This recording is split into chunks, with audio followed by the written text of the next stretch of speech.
the Black, Hispanic, and Native Indians. The Lord's 54th annual Passover. Shalom, Israel. And when I mean Israel, I'm talking about the Black, Hispanic, and Native Indians. The Lord's 54th annual Passover is going down again this year, sundown, April 1st at 500 South Salisbury Street in Raleigh, North Carolina at the Downtown Conventional Center. It's got enough room for all of us. The Lord's 54th annual Passover. Last year, brothers and sisters showed up from all over the world, rocking ancient garments and glorious apparel in order to serve the Most High in Christ. Now, it's that time again. Commander General Yohana's putting out the decree for all brothers and sisters to show up sundown, April 1st in Raleigh, North Carolina. Join us at the Sheridan in Raleigh, the hotel right downtown. It's at 421 South Salisbury. The Passover is right up the block at the Convention Center, literally within walking distance. Make sure you pull up. Make sure that you do your due diligence because rooms are going fast and they are limited this weekend. You understand? We have months in advance of preparation. Do not wait till the last minute to get your room. The Lord's 54th annual Passover, Saturday, April 1st in Raleigh, North Carolina. Join us there. According to God, the white man is the devil. See, I've been in here for a little minute. You know what I'm saying? And I see niggas, they like to talk a lot. They like to claim leadership. They like to claim this and that. You know what I'm saying? They like to be above when they really is and have authority. But they don't really need that authority. They don't really know what to do with that leadership. You understand? You hold hands with this boy, your ass need to stop and ask you to give a damn what you talk about. Don't give a fuck what you believe, nigga. Gotta stand up and serve my God. We don't pray on our knees, nigga. Yeah. See, everybody ain't with all that peace talk. Everybody ain't with all that bygone be. Boy, your ass need to stop and ask you to prop. It's about to get serious. When they hit us with dope and kill us with crack, where the fuck with your leaders? I'm curious. He cashed out on your blood, traded you in and bought a new biz. Ask you the prophets, I tell you the scheme. If you don't wake up, you gon' die in your dreams. I say you won't tell you no more. I swear these crackers try to kill us slow. Just spoke to a nigga and fed he up for parole. Because of the COVID, it feel like the hoes in this world that don't go together. Know there's gold in the ghetto. I'm in the city blazing with my niggas. Just told the devil the score never settle. Yeah, see the props. I'm tired of these niggas keep talking about, you know, you respect my religion, I respect your religion. Boy, your ass need to stop and ask you the props. You know, like we all come together. Cause you know, they say God so loved the world. God so loved the world, and know your ass need to stop and ask you the props. Don't give a damn what you talk about. Don't give a fuck what you believe, nigga. Gotta stand up to serve my God. We don't pray on our knees, nigga. Yeah. Hey, Jeremiah, we don't pray on our knees, nigga. Gotta stand up. You know what I'm saying? Boy, your ass need to stop and ask you to prop. With step, I'm solid for show. For the fake niggas, stay silent, I got it, let's go. Let's go. I ain't taking no loss, ain't no token when we got the flow. Ain't no peace, just pay with your own. I'ma be loyal to the right arm. Tell him we can't keep it slate. And I can never let bygone be bygone. Got your baby mother on high. Got your baby pants through the fire. Ask you the prophets, that baby soul belong to the Lord. How dare you abort it? Devil will fail you, bitch, I can afford it. I prepare slaughter, you bring me my water. Plus your leaders weak, let them lies slip through their teeth. Their ass need to stop and ask you the prophets. That's just the reality, Christians. I'm sorry to hurt your feelings. I know your pastor lied to you every Sunday for 30 years, but that's what the church is for, lying. That's why they exist, to lie the money out of your pockets. Boy, your ass need to stop and ask you to give a damn what you talk about. Don't give a fuck what you believe, nigga. Gotta stand up to serve my God. We don't pray on our knees, nigga. We don't pray on our knees, nigga. Gotta stand up to serve my God. We don't pray on our knees, nigga.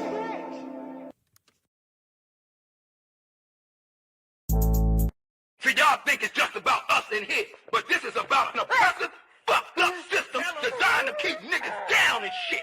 Y'all wouldn't know nothing about that. What about you, little nigga? You know about that?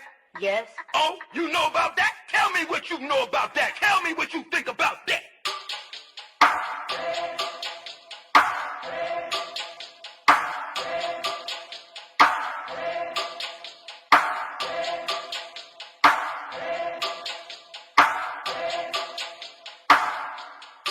I turn up when it's real in the field. This for my niggas that kneel on the field. Light-skinned nigga, you gon' find me in the field. House niggas looking at a nigga like chill. I go hard when it's real in the field. This for my niggas that kneel on the field. Light-skinned nigga, find me in the field. I don't give a fuck how a house nigga feel. Belly of the beast, we been living in hell. They like, damn Kai, how could you tell? Put us in the project, set us up to fail. Round here, bullets be flying like hell. Too many of my niggas either dead or in jail. Make a nigga work when you locked in a cell. Can't find work when you out on bail, but your homie got the work, so we passed you a scale. Got them birds like the Bible got quail. Niggas selling out cause they mama got bills. Turning the coons like Oprah and Gail. How you sell your soul just to get a little kale? They put you in a dress when you get a record deal. Wanna see a nigga getting high on pills? You can dance on a pole, you can sell that tail, but they never tell a nigga that he can go to Yale. We all created equal, that's white males. All lives matter, not black males. Another mother crying, another coffin got a nail. How many brothers out here got killed? How many of our sisters out here gotta heal? How many more caps gotta get peeled? We beef with each other so quick to pull the steel. George Zimmerman still alive and well. I turn up when it's real in the field. This for my niggas that kneel on the field. Light-skinned nigga, you can find me in the field. House niggas looking at a nigga like chill. I go hard when it's real in the field. This for my niggas that kneel on the field. Light-skinned nigga, find me in the field. I don't give a fuck how a house nigga feel. I turn up when it's real in the field. Feel. This for my niggas that kneel on the field. Feel. Light-skinned nigga, you gon' find me in the field. Feel. House niggas looking at a nigga like chill. Chill. Yo, chill! Industrial complex is a system situated at the intersection of government and private interests. It uses prisons as a solution to social, political, and economic problems. It includes human rights violations, the death penalty, slave labor, policing, courts, the media, political prisoners, and the elimination of dissent. They just want us to die in silence.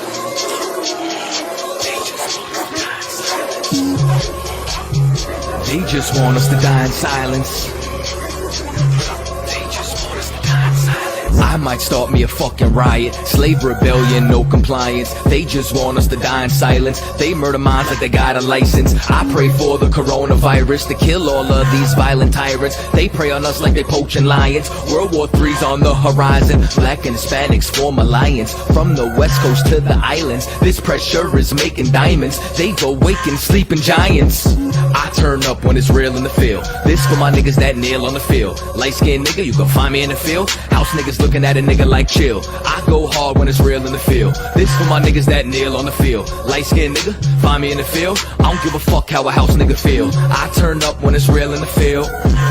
Feel. I don't give a fuck how a house nigga feel. But feel. Nigga, did you just say what I was trying to say, but smarter? I like this little nigga. One West, 12 tribes, UPK. Yeah. I'm a One West rapper, no half stepper. Cross that path at the camp, you know better. UPK, I'll die for those letters. I'll ride for those letters. The squad is forever. Ever since a nigga was young, I knew what I wanted. Knew that we could either be hunters or with the hunted. Meaning only choice was the predators or the prey. Shortest man wherever I was, but I didn't play. Then I started spitting, step fire at every stage. Rap gave a little bit of buzz, but it didn't stay. Then I started hustling, getting at some bread. I always went broke, making sure that my niggas fed. But then I looked for loyalty, niggas, they wasn't there. The same that I shed blood for, and it wasn't fair. Well, fuck it though, turn they back on a real nigga. It's when I found UPK and I'm still with them. Drill with them, cause I've been in the field with them. Fringed up garments, rocking the shield with them. I never turn traitor, I never let my colors fly. Never get my brother's liver. I ain't like that other guy, nothing like them funny groups. They just better get in line. If you in the middle, you confused, you should pick a side. Me, I must stay loyal to the king till the day I die. I am One West, head beating in my chest. Fuck all the rest, we stayed, y'all left. Suckers ran scared, had to clean up y'all mess. That's why we took over, I can see that y'all stressed. We ain't got time to worry about no hater. My life is like a movie, should come with a narrator. They gather data, they wanna see us assimilated. Marching through the streets, know we coming, you hear our cadence. All you smell is Henny and frankincense is the fragrance. Cause I'm a One West rapper, no half stepper. Cross that path at the camp, you know better. UPK, I'll die for those letters, I'll ride for those letters. The squad is forever. I'm a One West rapper, no half stepper.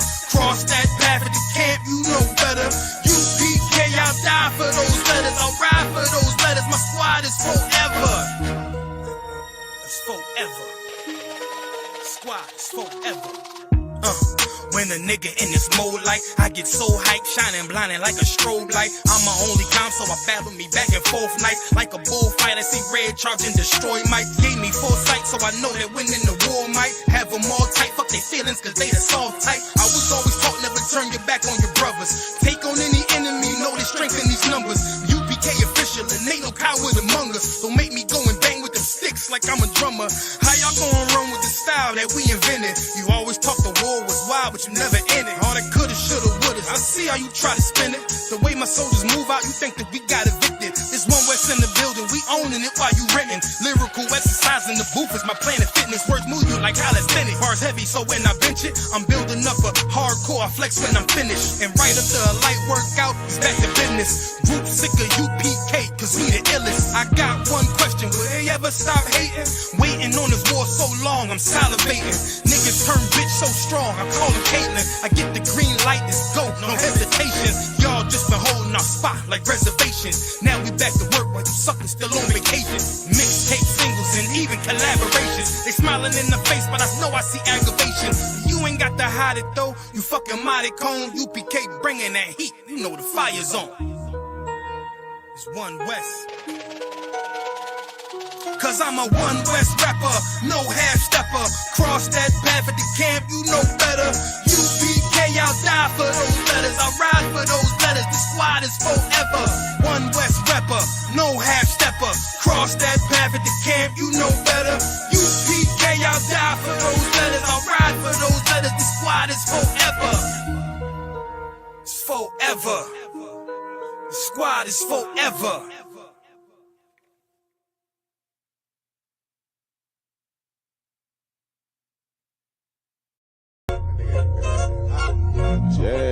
Yeah.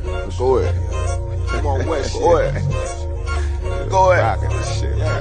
Go ahead. Look, I keep it loyal to the T. UPK play for keeps. Ain't shit sweet. Got soldiers on deck, and my youngin' did a sweep. This a whole nother way. Tell him get the fuck off the beach. I'm in the field with the cleats. He ain't one of us here breach. Nigga, come through all black gully jack, man. All them niggas gon' retreat. Come through all black gully jack, man. All them niggas gon' retreat. I'm in the field with the cleats. He ain't one of us here breach. Come through all black gully jack, man. All them niggas gon' retreat. Man, this shit is too easy. I'm on gold, but they don't believe me. You know I'm winning with the team. Screaming Vinny, Vinny, Vinny, Vici. Hear them devils screaming out bloody murder. I'm about to close the curtain. Mama grind, bitch, and work. Sorry, all them lies, it ain't working. Them niggas weak, they be churching. I'm a West nigga, that's for certain. If he cross the line, I'ma back up and I'ma hit his ass with this virus. And I come through 300 strong, 144 Leonidas. All my niggas we eat. I'm in this bitch with the itis. Say all y'all do the sweet. Tell y'all do the sweet. The nigga made the wrong move, he make his ass out the lead. He ain't one of us hit the lead. He ain't one of us here breach. Come through all black gully jack, man. All them niggas go retreat. Go ahead. Look, I keep it loyal to the T. UPK play for keeps. Ain't shit sweet. Got soldiers on deck, and my youngin' did a sweep. This a whole nother wave. Tell him get the fuck off the beach. I'm in the field with the cleats. He ain't one of us here breach. Nigga, come through all black gully jack, man. All them niggas gon' retreat. Come through all black gully jack, man. All them niggas gon' retreat. I'm in the field with the cleats. He ain't one of us here breach. Come through all black gully jack, man. All them niggas gon' retreat. You see this look that's on my face, bitch, I'm for real with it. I hit the streets, put on my cleats, was in the field with it. You soft as cotton, just an actor, Uncle Phil with it. And then my target's on the move, bitch, I can still hit it. Hey, I speak true cause it's necessary. Gullah Jack revolutionary. Cold on them like January. Commander General is a visionary. Soul food, no sweets. Your preacher man, he's sweet. Matter of fact, he weak. It's wartime for peace. Think you hard, nigga, you ain't. Fuck with us, nigga, you can't. You smart cars, we pace. We form up in ranks.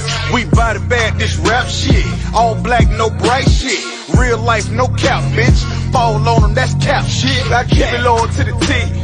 UPK play for keeps. Ain't shit sweet. Got soldiers on deck, and my youngin' did a sweep. This a whole nother wave. Tell him get the fuck off the beach. I'm in the field with the cleats. He ain't one of us, he a breach. Nigga, come through all black gully jack, man. All them niggas go retreat. Come through all black gully jack, man. All them niggas go retreat. I'm in the field with the cleats. He ain't one of us, he a breach.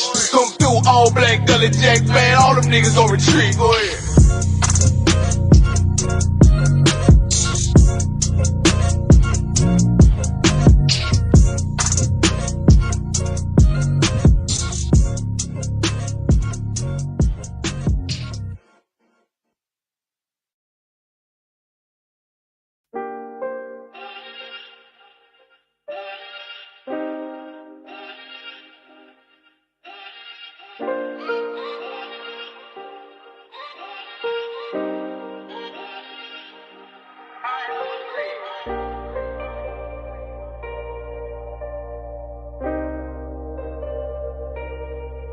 One West is too raised, son, that's where I came from. That is my A1s, I'm talking day one. Rest of these niggas out here is just fake, son. Look, you can hate, son, you cannot take, son. I've been in every hood out of my state, son. Out in these streets, I'm steady blazing. Looking to cut a nigga like I'm Jason. I am the one, this is the matrix. Going so hard that they think I'm an agent. Going so hard that they said I'm a Mason. These are the facts though, I'm just amazing. There is no other way that I could stay them. I earn my spot, they'll never be vacant. These niggas lazy, they got complacent. They wanna level these fucking Caucasians. How the fuck we gonna rebuild our nation? You niggas feminine, go get some makeup. Sorry, but my love is only for Jacob. We had some hard days, we learned some hard ways. Always, just know that I pray that we get it out the dust. Only thing that I trust, knowing that my niggas gon' bust. That's thumbing up the rush, thinking that you won't get touched. Fuck when my brother get crushed, been through too much. Always come through in the clutch. Nigga just do what it does, fuck you thought shit was. Cause nigga it wasn't. Know that I do this a dozen. Always kept it 100. Niggas know I never stunning. And I keep shit running, even on the days when the pain keep coming, or a nigga fucked up and he feel like numbing. Show goes on, I just keep on drumming my faith. Even on the days I wanna break, saying how much could I take, still kept my faith. Even when these niggas act fake, even when it came like a snake, still kept my faith. Some days I ain't even wanna wake, some days that my heart had aches, still kept my faith. Even on the days I wanna break, some days that my heart had aches, still kept my faith. Dark days with no night vision, that's why my heart is a cave and there's ice in it. Don't even trust niggas no more, Lord is my witness. Me and these niggas ain't the same, it's a slight difference. Thought a nigga had my back, now it's a knife in it. But now I'm back at the back like it's the ninth finish. Still got the backpack packed in the back of the camp van, taking any given chance to blaze on the white man. Son of Benjamin, born on the right hand, never losing grip, I understand who I am. Met a man that showed me the right path, now I'm rooted in the truth, to rule is my plan. And I can never lose sight like an eye exam. Sharp as iron, I was forged by fireman. In the circle of life, how could I tire, man? I was undesired, had no one, and then I met these men and it changed how I'm living. Their words was convicting, called that a life sentence. Now I need a witness, but no, I'm not Christian. My faith in these scriptures, man, not no religion, man. It's like Tazab, and I'm with my brother Katazai. Man, you niggas too sweet like baklava. Niggas better not make a nigga bring them choppers out. Better pray for your health like the doctors out. Just be faithful, one day you'll be thankful. Wonder why they hateful. Luckily I got angels. I'm so thankful. Yes, I'm so thankful. Used to be ashamed, and even before I changed, still kept my faith. Even on the days I wanna break, saying how much could I take, still kept my faith. Even when these niggas act fake, even when it came like a snake, still kept my faith. Some days I ain't even wanna wake, some days that my heart had aches, still kept my faith. Even on the days I wanna break, some days that my heart had aches, still kept my faith.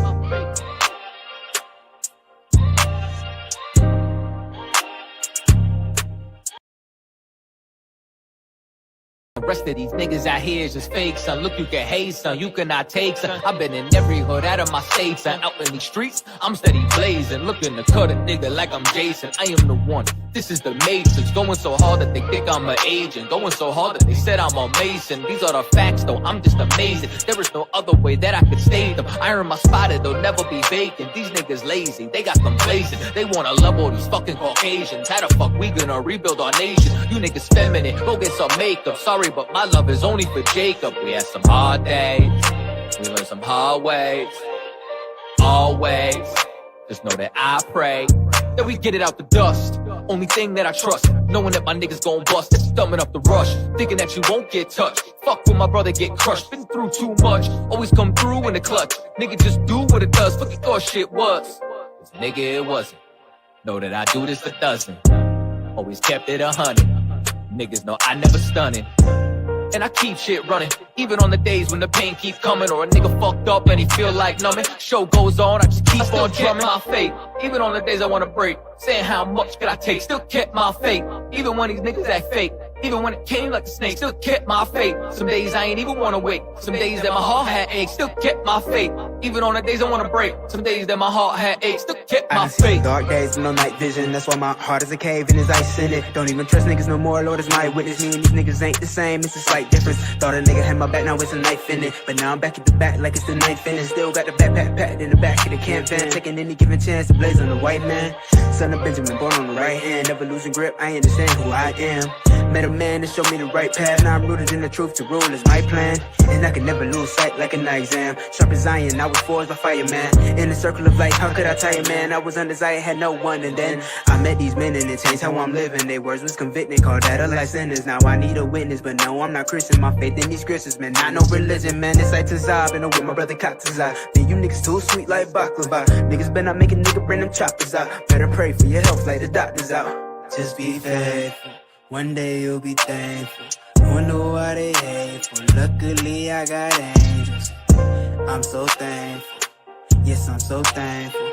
Used to be ashamed, and even before I changed, still kept my faith. Even on the days I wanna break, saying how much could I take, still kept my faith. Even when these niggas act fake, even when it came like a snake, still kept my faith. Some days I ain't even wanna wake, some days that my heart had aches, still kept my faith. Even on the days I wanna break, some days that my heart had aches, still kept my faith.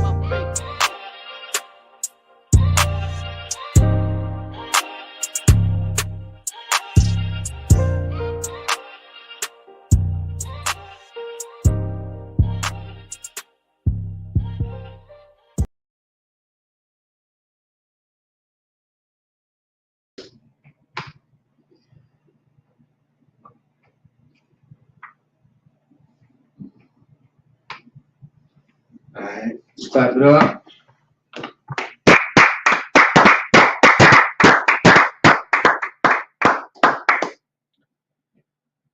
Shalom Israel, y'all Bashim Yashabakthum to the brothers, y'all Shamar Latham Bashim Yashab to the sisters. We are the ASUPK, the Israel School, Universal Practical Knowledge, established in 1969, 1 West, 125th Street, Harlem, New York.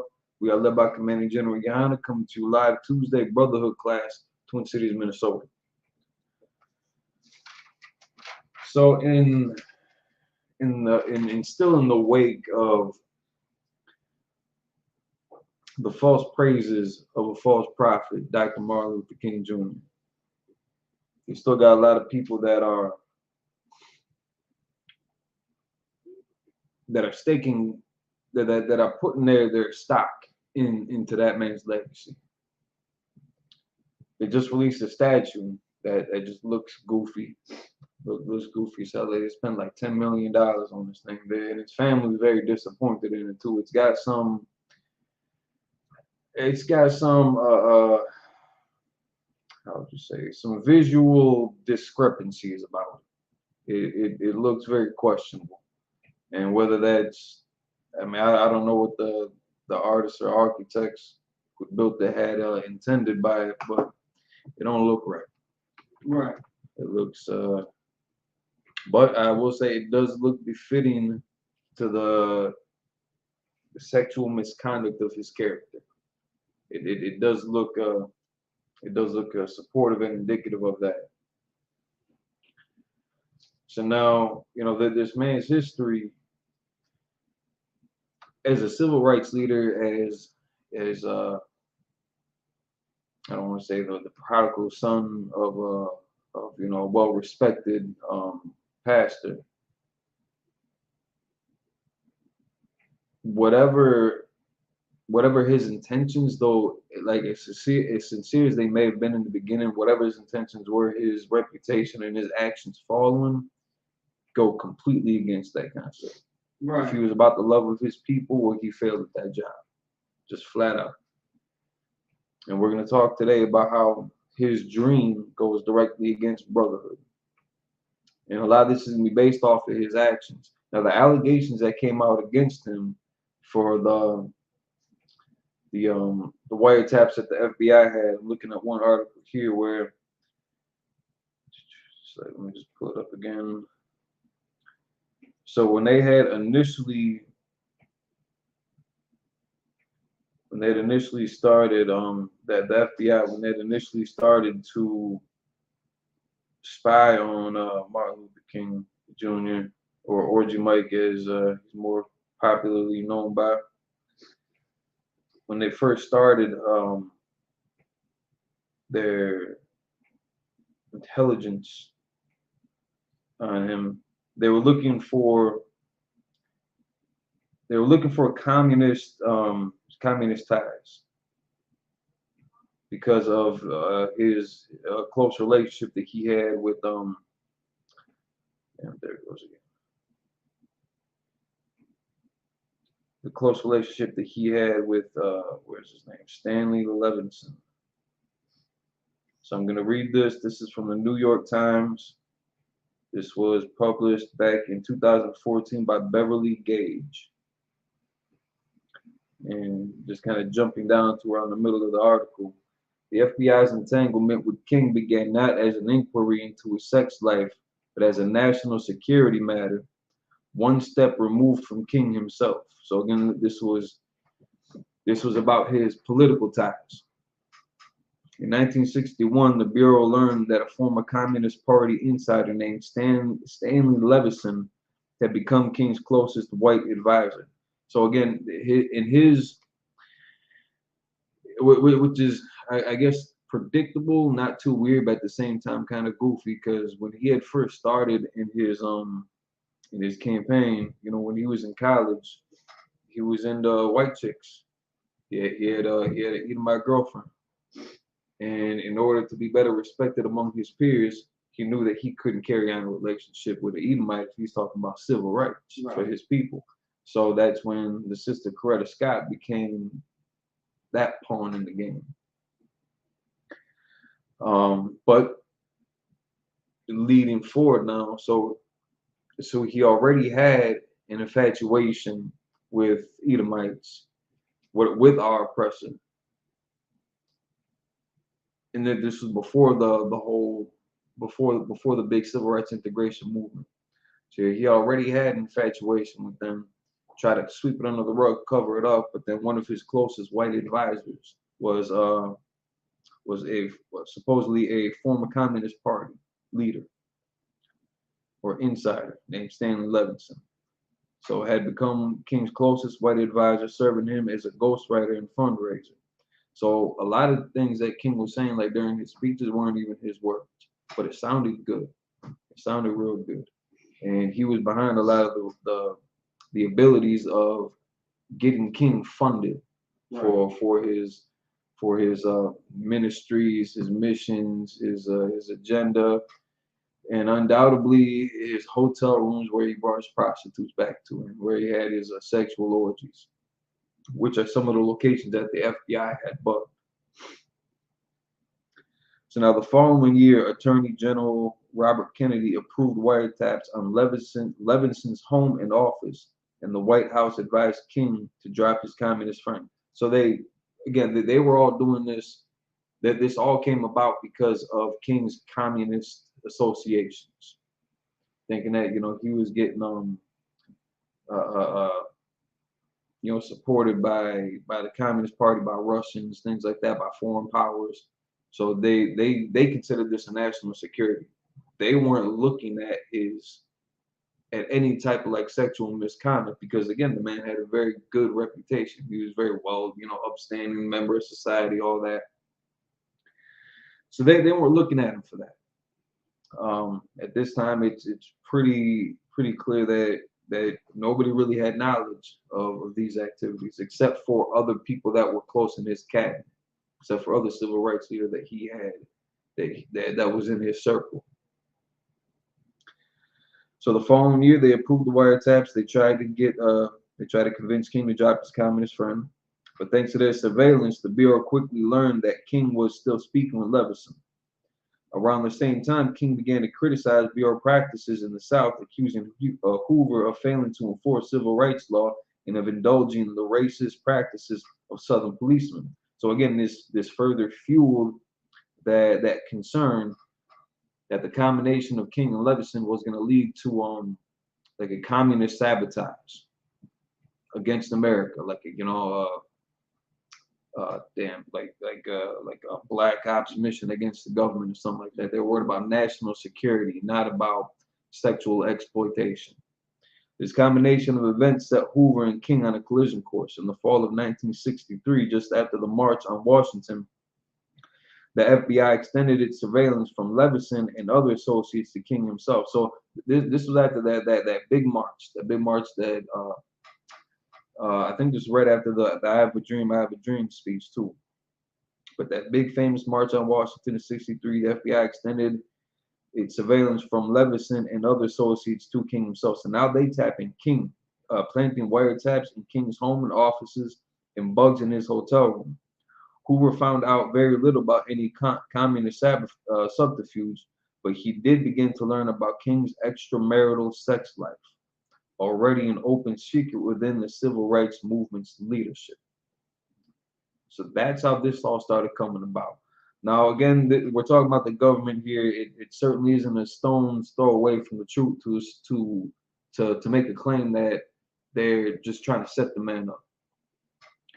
Except there are corroborating stories from, again, other people like in his that were closer to him.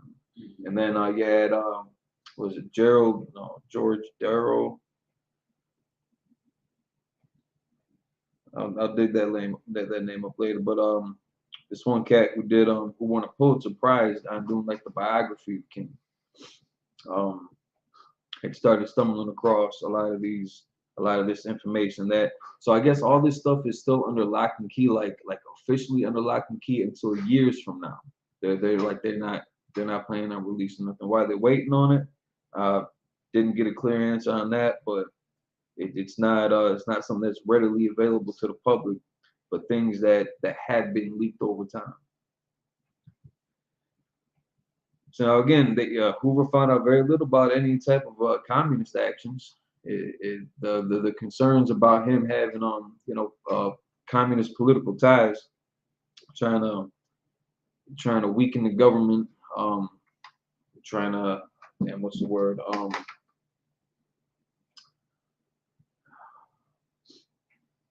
infiltrate the government with communist propaganda. That provided very little fruit, and everything that came out was about his extramarital sex life. Accusations of having sexual misconduct with dozens of women, or over 40 women. Sexual orgies with men and women. Voice recordings of him making sexually explicit advances against other men that were contemporaries of King during as also civil rights leaders. One of the bigger accusations, I'm gonna try to find where I was in this other article, was that he may have been witness to another pastor raping a woman, and know what I'm saying, not saying nothing and laughing at it as he was watching this. How could this be, right? Martin Luther King Jr., great guy, great civil rights leader, great inspiration to all the youth. But even by his own words, that we're gonna. So he's not on tape with this, but a close friend of his, Harry Belafonte, is giving a quote going to be providing a quote of a conversation that he had with Martin Luther King Jr. So Hoover and the feds seem to have been genuinely shocked by King's behavior. Here was a minister, the leader of a moral movement, acting like a tomcat with obsessive, degenerate sexual urges. That's how they put it in their words. Hoover wrote on one memo. In response, FBI officials began to peddle information about King's hotel room activities to friendly members of the press, hoping to discredit the civil rights leader. So again, it's certainly not far-fetched for them to do something like this, to try to bash his character, to try to discredit his reputation, and to lose the support of any of his supporters, any of his congregation, family, friends, political ties, what have you. Except they were hoping to do this with like governmental, like government espionage. That's what they thought that they were going to be able to use. Instead, he gave him up something completely different. Gross sexual misconduct. In the words of Hoover, a tomcat with obsessive, degenerate sexual urges. That's the evidence that they ended up giving him to discredit his character. So y'all can rest assured, he was not found to be a communist. Right. To their astonishment, the story went nowhere. If anything, as the FBI learned more about his sexual adventures, King only seemed to be gaining in public stature. In 1964, the Civil Rights Act passed Congress, and just a few months later, King became the youngest man ever to be awarded the Nobel Peace Prize. So now these are, these were government wiretaps. Yeah, David Garrow, who was writing, who won the Pulitzer Prize for doing the autobiography of King.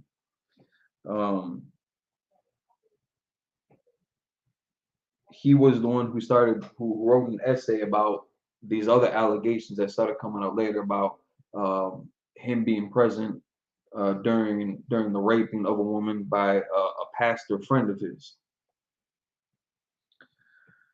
Try to grab these other articles.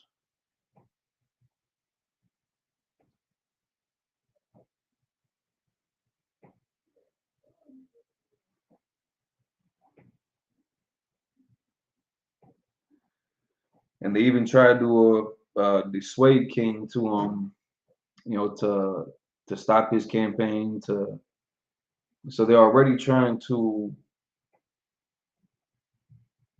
defame him in the media. That didn't quite work. So they kind of took it to his home. They sent a letter.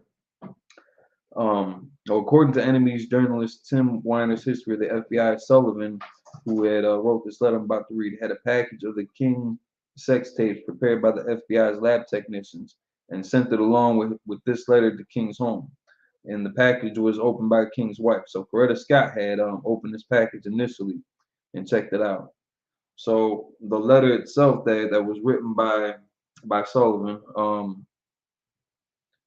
it goes, King, in view of your low-grade, abnormal personal behavior, I will not dignify your name with either a Mr. or a Reverend or a Doctor, and your last name calls to mind only the type of king, such as King Henry VIII, and his countless acts of adultery and immoral conduct lower than that of a beast. King, look into your heart. You know you are a complete fraud and a great liability to all of us Negroes. White people in this country have enough frauds on their own. It's like they have enough frauds of their own, but I'm sure they don't have one at this time that is anywhere near your equal. You are no clergyman, and you know. I repeat, you are a colossal fraud and an evil, vicious one at that. You cannot believe in God and act as you do. Clearly, you don't believe in any personal moral principles. So this wasn't something that was sent to the media. This wasn't something that was sent to the public. This was something that was directly sent to his house. And at the end of it, you're going to see how they're trying to push him to just kill himself, to give up his civil rights position as leader, as an activist, to stop his campaign, to fall out of the public eye, and just to kill himself because of everything that's been coming to light. They're trying to shame him to death. The King, like all frauds, your end is approaching. You could have been our greatest leader. You, even at an early age, have turned out to be not a leader, but a dissolute, abnormal moral imbecile.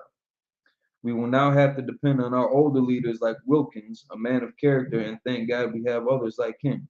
But you are done. Your honorary degrees, your Nobel Prize with a grim farce. What a grim farce. And other rewards will not save you. King, I repeat, you are done. No person can overcome facts, not even a fraud like yourself. Lend your sexually psychotic ear to the enclosure. You will find yourself and in all your dirt, filth, evil, and moronic talk exposed on the record for all time. I repeat, no person can argue successfully against facts. You are finished. You will find on the record for all. It's like you will find.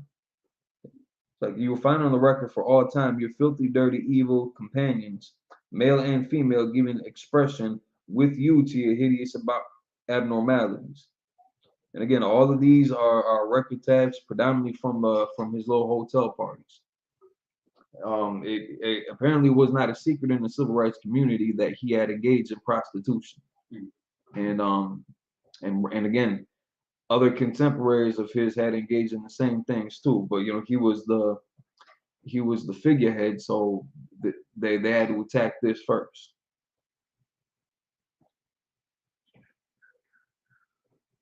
And some of them to pretend to be ministers of the gospel. Exactly what I said. Some of the other people that were engaged in these activities were also so-called clergymen, other pastors. Satan could do no more. It's like Satan could not do more. What incredible evilness. It is all there on the record, your sexual orgies. Listen to yourself, you filthy, abnormal animal. You are on the record. You have been on the record. All your adulterous acts, your sexual orgies extending far into the past. This one is but a tiny sample. You will understand this. Yes, from your various evil playmates on the East Coast to now. It looks like there may have been in a name mentioned here that was redacted from this article. So it looks like they were naming somebody specific. So from your various evil playmates on the East Coast to blank and others on the West Coast and outside the country, you are on the record. King, you are done. The American public, the church organizations that have been helping Protestant, Catholic, and Jews will know you for what you are, an evil, abnormal beast. So will others who have backed you. You are done. King, there is only one thing left for you to do. You know what it is.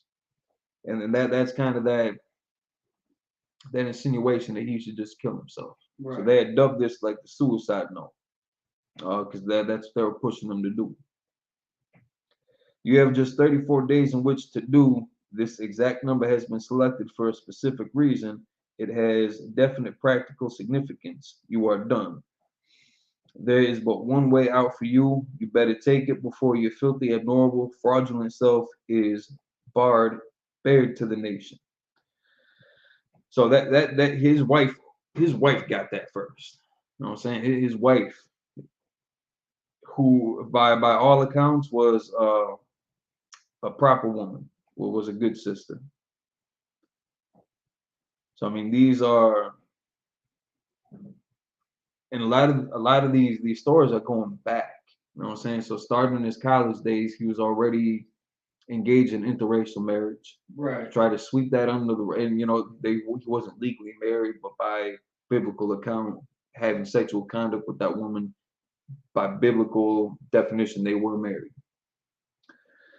To sweeping that under the rug, to using a sister as kind of just like the poster girl for his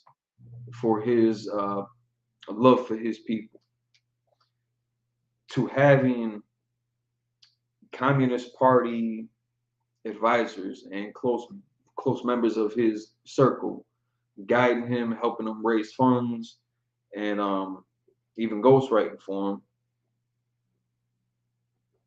to having sexual orgies with men and women, with other pastors, and possibly even being witness to a rape, and then doing nothing about it as he left.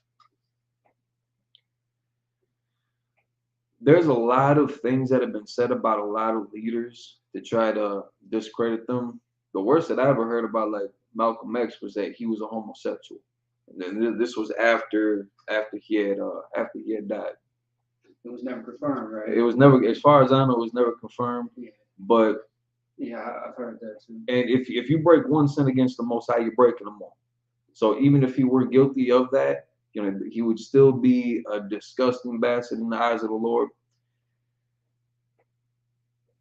and you can't gauge one over the next. You know, when they start crossing that line, you can't be like, oh well, he only did this, but you know, this guy did all this. You know, this guy's a little bit better, but he didn't have that string of allegations and accusations behind his name. Right. That's at least one thing he had going for him. Martin Luther King Jr. had a lot, and then being recorded, being on tape. And again, this was a shock to the government. They thought they was going to get, espionage, Russian intel, communist intel, and come to find out they were just dealing with a pervert. And that's they still try to paint this pretty picture, but even nowadays, even without this, because most people don't really know too much about this. I'd say you're like your average brother and sister walking around the streets, they don't know about this type of stuff. And that's why the UP kids can keep on bringing out these videos. You can catch this from the East Coast to the West Coast. But even the way that they feel about the efforts of this man aren't in favor of his so-called legacy. They knew that he failed us because of the end result of integration. Integration worked. I mean, they passed all the laws. We got we got to go to the bathroom on the same toilets and all that. You know, it worked. You know, power to the people and all that. But look at the end result of it. Look at all the damage that it left behind. Look at how it broke up our families. Look at how it destroyed our businesses because of that want for integration, that influence to bring everybody in and to want to be a part of their world. We weren't trying to bring them into our community. We weren't trying to bring them into our world, into our schools. We wanted to go into their communities. We wanted to live on their blocks. We wanted to go to their schools, eat in their restaurants, attend their churches. We weren't trying to bring them here, and they sure as hell weren't trying to. We were trying to go over there, and they sure as hell was trying to keep us out. The lynching sure as hell didn't stop after integration was successfully passed. And it's kind of a crazy nature of that beast too. You know, they had us in captivity, didn't want to let us go, fought tooth and nail for that right to keep us as slaves, to getting it abolished supposedly, to being segregated, to wanting nothing to do with us now, just to kind of go back into that fold. Now they want everybody to just get along, quote unquote, to just get along. Everybody love everybody, got to be tolerant and accepting of everybody and everything. So I guess we should be tolerant and acceptable of Martin Luther King, and these are just the allegations, but Martin Luther King Jr. being present during somebody being raped and laughing at it. We should be tolerant and accepting and understanding of that situation that he was going through. The Bible says otherwise. That Bible that he had in his hand, that he supposedly read from, I don't think I've ever heard that man read a passage in any of his speeches. That's just me though. I don't know. Right. I don't think so. I don't think that man ever even opened the book. I mean, it's a lot of man. I mean, he said the word God and this, that, and the third, but actual verse, nah. I don't remember him being quoted, saying anything inspirational at all. I don't even think I remember hearing him paraphrase. Anything. I'll look into that more, just in case I'm wrong. I'll look into that more. I'll try to see if he did actually use any scriptures in any of his speeches, just because he was supposed to be a man of God, and that was his platform, right? And he couldn't have. General Muhammad brought up a great point. He could not have read the Bible. Otherwise, this passage that we're gonna read, he would have known that he should have known that this was in there. Right. Yeah. And then he never would have made this big grandstand speech. So just real quick, let me just pull up. Going to the other article real quick. So we're going to open up the precepts of Zephaniah 2:1 and then Jeremiah 23. I just want to get.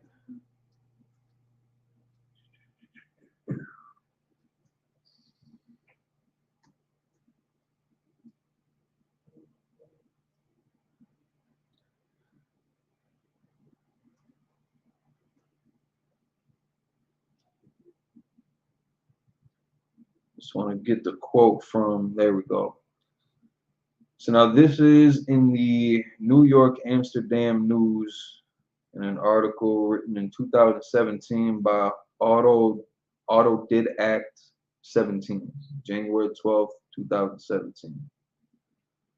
So I just want to scroll down. So activist Harry Belafonte shared a similar moment about his friend. Midway through the civil rights movement, Dr. Martin Luther King Jr. realized that the struggle for integration would ultimately become a struggle for economic rights. Belafonte reflected, I remember the last time we were together at my home shortly before he was murdered. He seemed quite agitated and preoccupied, and I asked him what the problem was. So according to Belafonte, in this article, according to Belafonte, King responded, I've come upon something that disturbs me deeply. We have fought hard and long for integration, as I believe we have. As I believe we should have, and I know we will win, but I've come to believe that we are integrating into a burning house. So he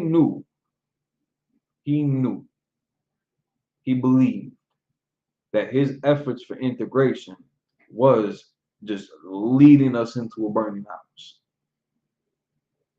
And then he's going to explain this a bit too. I'm afraid that America has lost the moral vision she may have had. And I'm afraid that even as we integrate, we are walking into a place that does not understand that this nation needs to be deeply concerned with the plight of the poor and disenfranchised. So again, he's talking about a people that he knows that has no empathy for the people, for their own people, much less ours. They ain't got no empathy, they ain't got no compassion, they ain't got no concern for the plight of the poor and disenfranchised.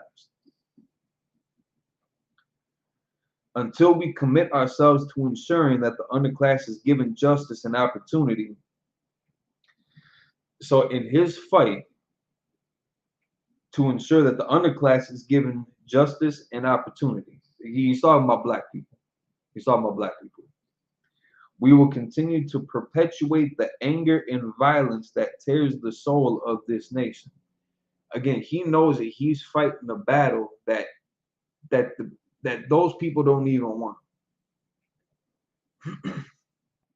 Our people didn't even want it either, until we got all these garnered, promises of a better opportunity, better quality of life by integrating.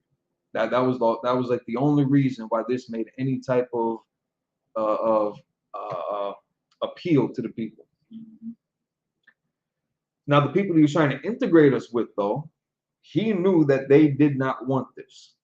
He knew that they did not support it. They wanted no part. I mean, except for the girls, the prostitutes and the men and women that he was having sexual orgies with, of course, and maybe I guess Communist Party leaders. But he knew that we will continue to perpetuate the anger and violence that tears the soul of this nation by trying to give justice and opportunity to the underclass people, to black people.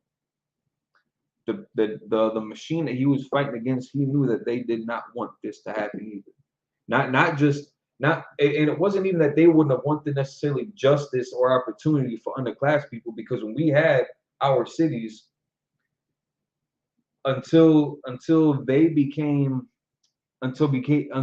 our oppressor became impoverished, when we had our Black Wall Streets, we were pretty much left alone to develop our own community, our own businesses, our own schools, graduating our own doctors, our own lawyers, our own engineers and scientists. Until the Depression hit, that's when a lot of things started going left, and people started getting jealous of our success during their failure as a people, as a nation.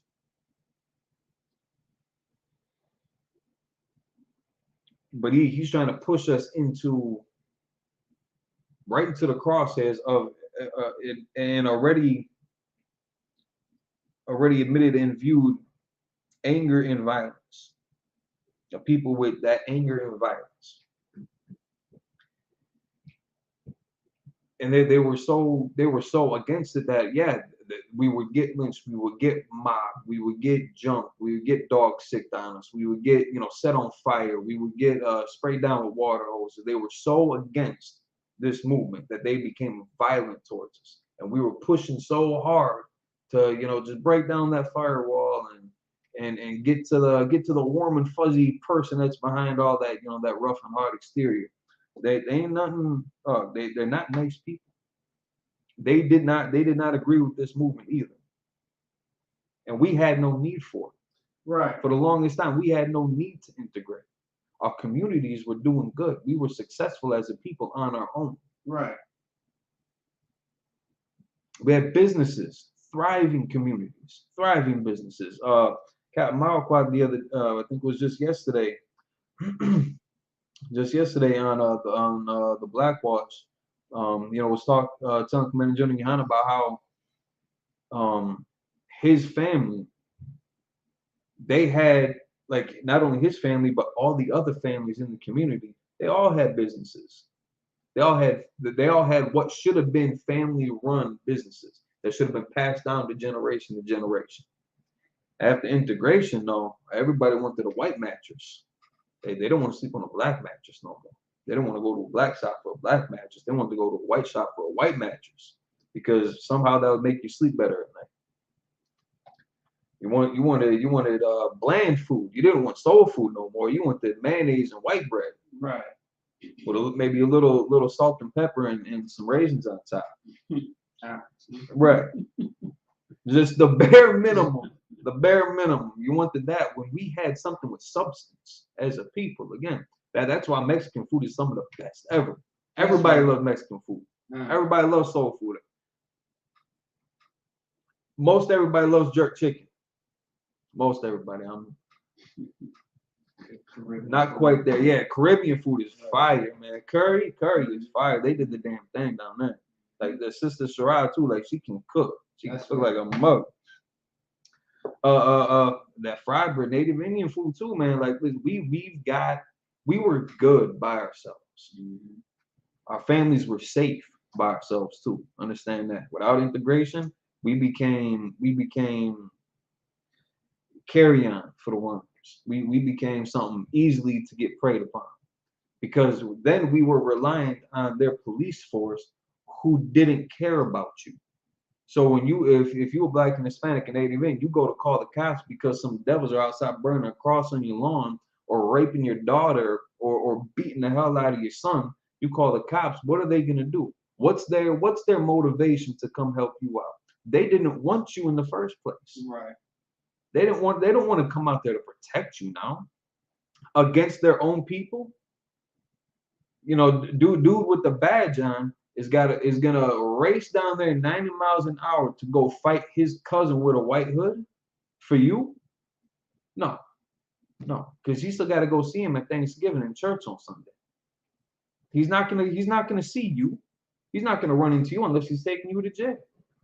Right. Like it was.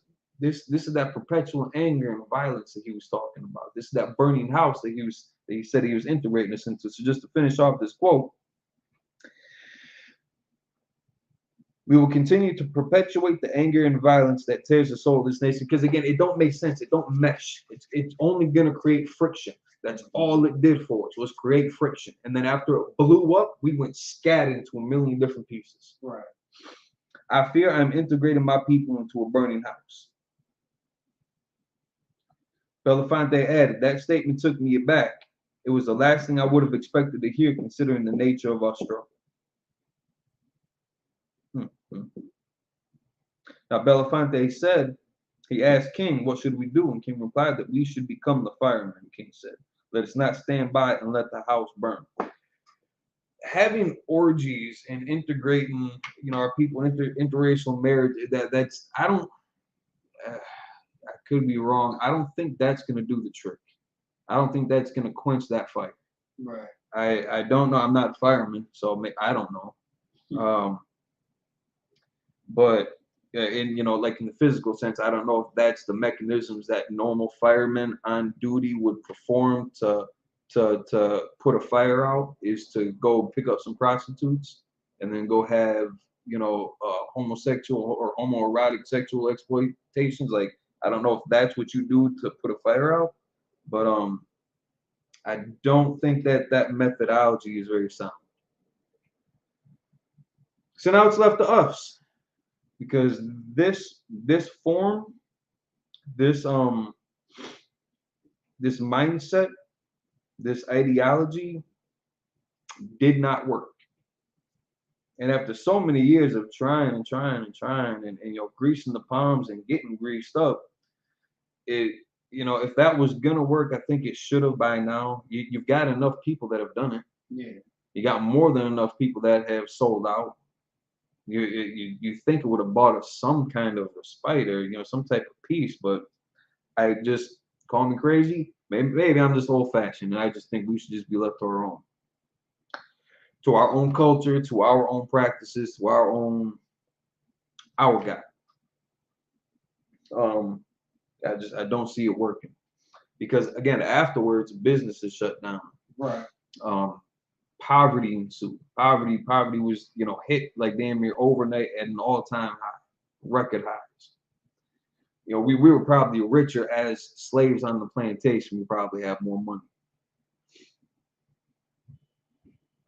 And who was it? I think it was Jenna Myman also brought out a good point. Like this is how you started getting crime and gangs, right? Developing out of poverty. That's how that's why Chicago looks like a war zone. That's why Detroit looks like a third world country. Buildings that have been shut down and closed down since the 50s and 60s because of this.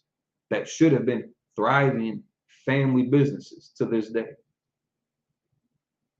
But because we integrated, because it worked, because it worked like a charm. We integrated and we lost, thinking that we were going to gain some kind of respect or political status or economic support, governmental assistance, which I guess we do now, WIC and food stamps and Section 8, all things that you got to be like hella poor to get.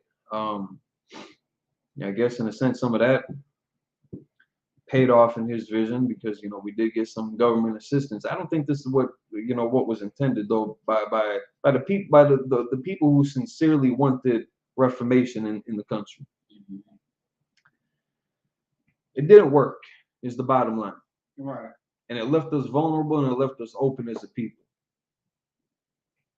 And we became very easy to prey on and to criminalize and to make marketable to the government to give them the money and the funds that they needed for their police forces, for their government agencies, for their schools, for their hospitals, right.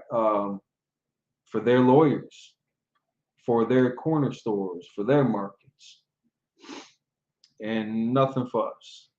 But if you are an immigrant from like India, or Saudi Arabia, or Israel, or Russia, or something like that, bro, you can come over here. You can get a loan so damn fast. You can get you a business like in a heartbeat.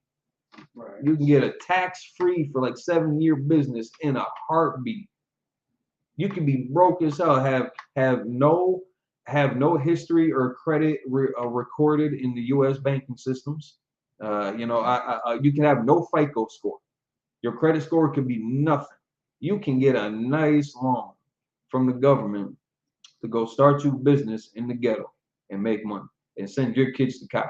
Send all that money back to your peoples. Send all your kids to college. Get them nice and fed.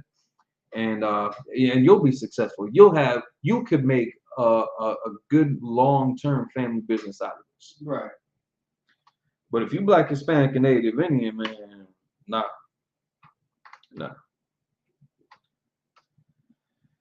It doesn't work that way. Going the other way around. So you know what? Yeah, we do got to become the fighting. We got to become the shepherds. We got to become the pastors. We got to become the protectors of our people. Right. So at the very least, we can start off trying to gather together. Man, that's a start, right? Right. Okay. Zephaniah chapter 2, verse 1. Gather yourselves together. Yea, gather together, O nation not desired. That's something that we should have been done a long time ago. We could have saved ourselves a lot of headaches had we employed the principles and the tenets of the God of Israel, the instructions that were given by the Most High power of our forefathers, Abraham, Isaac, and Jacob, versus their forefathers, Washington, Jefferson, Jackson, and who's the other one, Lincoln or Franklin, or one of them, I don't know. Or Mount Rushmore, just thinking of them dudes. Versus following that ideology, had we stuck to our own instruction that was given just to us as a people, we would have fared better. Keep going. No, just go to the next one. Next one. Jeremiah chapter 23, verse 25. I want to start off at 1. Verse 1? Yeah, I'm going to start off at 1. Jeremiah chapter 23, verse 1. Woe be unto the pastors that destroy and scatter the sheep of my pasture, saith the Lord. Now, that's what happened with integration. Everybody thought that was going to help join people together. It blew our neighborhoods apart. Right. It scattered us left and right from each other. Right. You still had your pockets and your ghettos and things like that, but even in your own neighborhood, you were not united. Right. You were not joined together anymore. We didn't have that sense of family and community that we used to as a people. Mm-hmm. We were scattered from each other, even in our same neighborhoods. All right, now if you could skip to 25. Verse 25. I have heard what the prophet said. Now, supposedly, Martin Luther King was a great preacher, prophet, pastor, man of God, clergyman, this, that, and the third. If he read the Bible, he would have known that this is what he was doing. He never would have wrote this speech. Because again, he was supposed to have been inspired by, the word of God. Right. This is Martin Luther King. Keep going. God, I have heard that the prophet said that prophesy lies in my name, saying, I have dreamed. I have dreamed. And that's such an iconic statement, throughout history that echoes throughout the ages. I have a dream. I have a dream. Right. How did that benefit any of the people that he was supposed to be protecting if he was a pastor? Mm-hmm. Integrating us with another nation that was violent and angry against us for pushing that agenda. They became violent towards us. Now they still hated us. They still committed acts of violence against us, but they were more offended by us trying to integrate with them than they were by us being segregated from them. Right. Because again, at least we had our own blocks, kept our own walks, protected our own people, looked out for each other. Now you're so quick to call the cops on somebody, and you're so quick to just mind your own business, because they're not your people no more. Them ain't your kids. You ain't got no responsibility, nothing to. So like that phrase, it takes a village to raise a kid, to raise a child, something like that. That notion is completely gone, lost in the wind to us right now.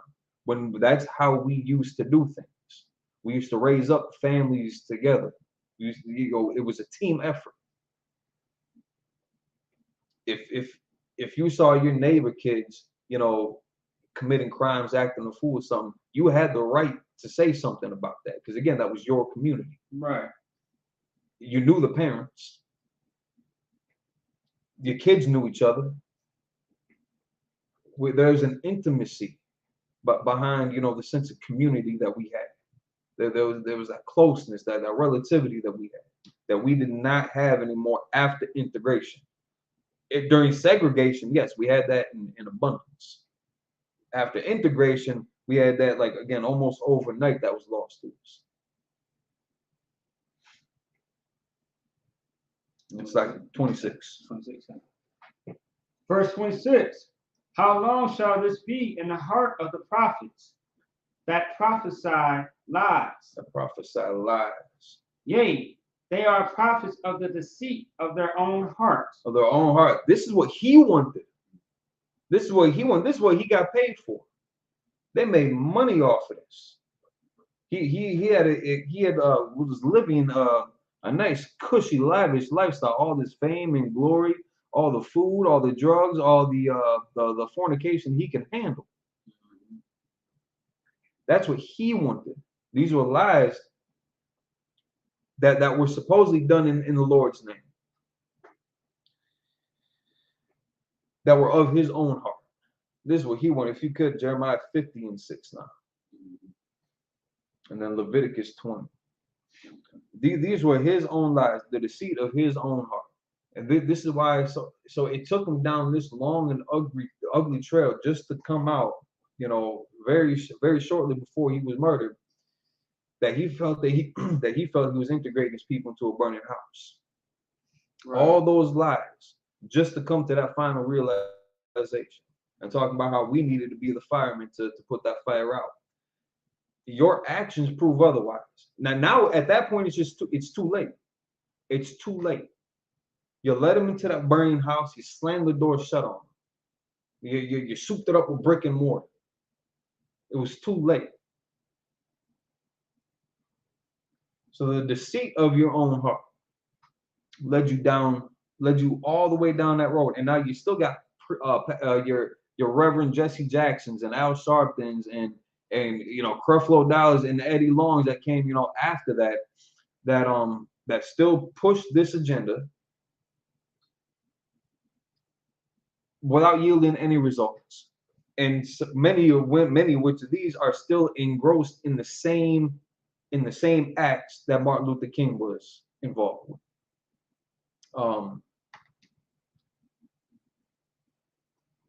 I've never heard any accusations against MLK as far as some of these other guys, as far as like the gross money extortion and child molestation and rape.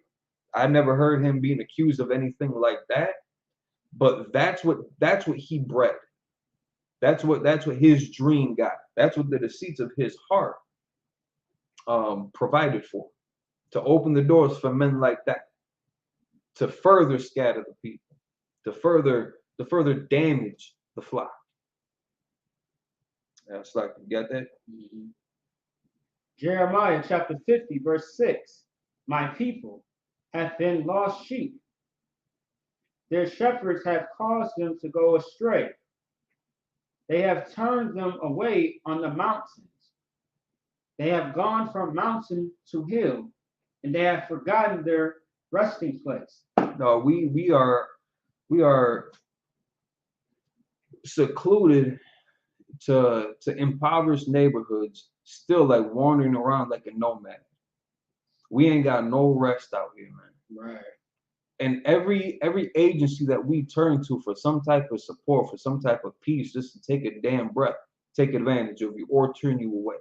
Mm-hmm. They either bury you in the system or they reject you completely. Right. It's pretty much always one of the two. And in that burying of the system, look what else you get subjected to. You read that from the top again, select. Mm-hmm. I got you. My people have been lost sheep. Their shepherds have caused them to go astray. You got no protection no more. You got no protection no more. All that love and guidance and admiration that we were supposed to have from these so-called leaders, from these shepherds, man, you didn't have that no more. They scattered the flock. That integration broke everything apart, broke our families up, broke our communities up, and left us with no protection, left us with no shepherds. If you could, to get a Jeremiah black into the ground. Yeah, excellent. That defense, like, where was it? After integration, where was our defense at? After integration, who was out there trying to protect us, or putting their life on the line for us? Because at that point, you needed that type of protection. Because again, our adversary was so violent towards us and so vehemently hateful towards us. All the murders, all the rapings, all the lynchings, all the beatings that happened after integration. We needed somebody to protect us. You couldn't go to their cops. You couldn't go to their police force. They were not going to help you. They didn't care. It broke down the infrastructure of our community. It broke down the masculinity. It broke down femininity. It just killed us as a people. It completely, and we were completely bombarded when it happened because we thought that this was going to join everybody together. We thought life was going to be easier. It ruined us as a people, utterly ruined us. And as if we didn't have enough problems between blacks, Hispanics, and Native Indians, that poverty led to even more violence between us. Because they didn't have enough in that black community, since all the businesses were shut down, they didn't have enough people to rob there anymore. They didn't have enough, at that time, drugs wasn't as big yet. That didn't get hit yet. But you didn't have enough people to rob there because nobody had money to take anything from. So now you had to start going off to different neighborhoods. So they were going to Hispanic neighborhoods. They were going to white neighborhoods. Mainly they were going to Hispanic neighborhoods because, again, ain't nobody gonna call the white cops for them either. They're not gonna call them. They're gonna rally up as a people and fight you back. Now you're gonna have to rally up as a people and go fight them back. And it created wars between, it created race wars between blacks and Hispanics. Like in the LA riots, there were, I don't want to minimize it and say that it wasn't a race war, but it wasn't, it was not, it wasn't intended to be a race war between like the Korean shop owners and the black rioters. It turned into that just because that's who had all the shops, and it became them having to band together against the looters and against the rioters who were predominantly black people. So it incited race wars in that effect, but it wasn't intended to be that way. But now you got struggling black people in these impoverished communities as a result of integration, going to different neighborhoods, different ethnic neighborhoods, and how would I say? They weren't trying to break into Chinatown. You know what I'm saying? They were going in predominantly like when those wars started happening, those conflicts in between blacks and Hispanics. I mean, it's because it was black and Hispanic neighborhoods that were impoverished going at it. Chinatown was fine. They were still building up their how do I say it? Their economy, their neighborhood, their infrastructure. Nobody was bothering them because them white cops would answer for them though. Right. They'd pick up that phone call because China has a military backing them. They've got a whole country, they got a whole continent backing them that can't just be ignored. We didn't have that. They weren't worried about the cartels. They weren't worried about Pablo Escobar. Well, I don't think that was until like the 70s or 80s. Yeah, like the drug epidemic didn't really pick up until around then. I mean, it's like a different time from the drug. Yeah, different. I mean, crack came at one point, heroin came at one point, but in during the 60s, like towards the end of that, it started trickling in. But right after the end of civil rights and the integration, it wasn't there yet. Right. It wasn't like that yet. It was slowly. Yeah, it was. They were starting to ramp it up. COINTELPRO was, starting to do their thing, but it just wasn't there yet. But then they sure saw their opportunity. Slack, if you got that. Jeremiah 14. Count. Jeremiah chapter 14, verse 2. And then go back to 50. Gotcha. Judah mourneth, and the gates thereof languish. They are black unto the ground. They are what unto the ground? They are black unto the ground. They are black into the ground. Now, even if you don't like this as a color scripture, because a lot of people will read this, but like, well, that's not what it's talking about. We were still the only people that were called black. Right. I don't care if you don't like the phraseology of black into the ground and how if you open up the earth, you got all different shades of our pigment. Right. Even if you don't accept that, which this is a color scripture, we were still the only people called black. Right. Indicative of that destruction that we were left with because the gates thereof languish. Because our go back to 50 slack here. Because our shepherds caused us to go astray. And that's just like we can drop this on Leviticus 20. So go to Leviticus. Oh, instead of okay. So Leviticus 20 start at 1, and then we're going to jump down to 26. Gotcha. Leviticus chapter 20, verse 1. And the Lord spake unto Moses, saying, Actually, Salaki. let me get Ezekiel 34 instead first. Keep that, but let me get Ezekiel 34 first. 34 and 1. Start at 3. So again, integration had opened up race wars, they had opened up gang violence, they made room for drugs because our gates languished. Our shepherds led us astray. We didn't have any protection over us anymore. We didn't have a moral compass. The churches were all but destitute, and again, we were trying to integrate into Edomite churches, to our oppressor churches. Like we still wanted to read that slave Bible. We still wanted to get that slave message. Like we didn't have enough of it already.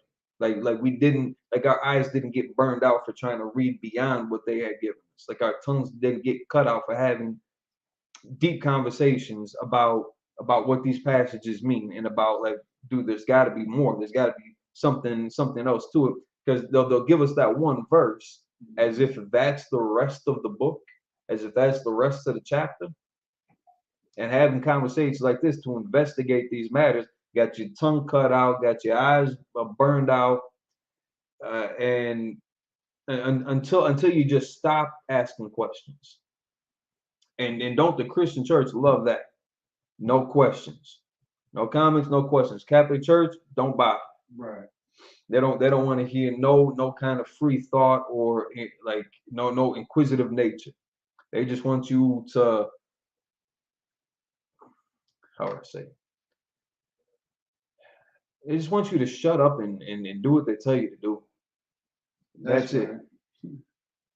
Give them all your money, give them all your kids, give them everything you got, and then pray for more. You know, after you empty out everything, every little bit that you work hard for, pray for more, and then work hard. You know, because then they'll start using scriptures like, well, you know, the kingdom of heaven doesn't come, you know, just by observation. You know, you got to work for it. So even after you're broke, well, you know, got to pick yourself up by the bootstraps, and, you know, keep on trucking. You know, pray to God for that promotion, for that raise, for that new job. Right.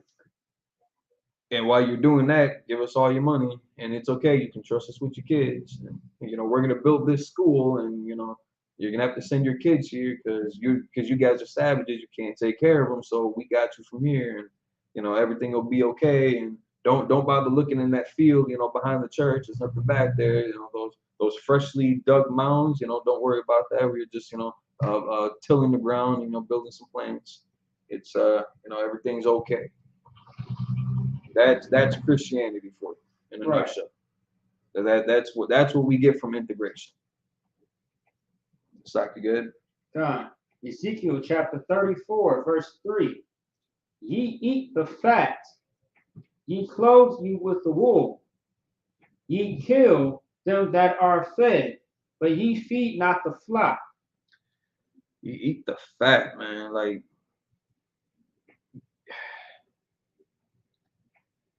as if we weren't, as if we didn't just come out of an environment that had us oppressed, that had us wanting for everything, that had us taken advantage of, that had us, again, open and vulnerable to whatever the hell our oppressors wanted to do to us. No matter what it was, you couldn't do nothing against it. Right. You couldn't protect your kids. You couldn't protect your wife. You couldn't protect your husband. You couldn't protect your father. You couldn't protect your brothers or your sisters against them. You try to run away, there goes a foot. You speak against them, there goes your tongue.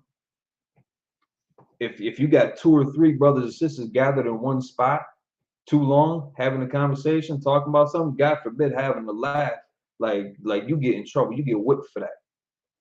And again, that same sentiment still transferred over to this day. That's why they got like in Milwaukee, what the hell was it called? I don't know if they did that up here in Minnesota, but in Milwaukee, you could not walk in a group of 3 or more people at one time.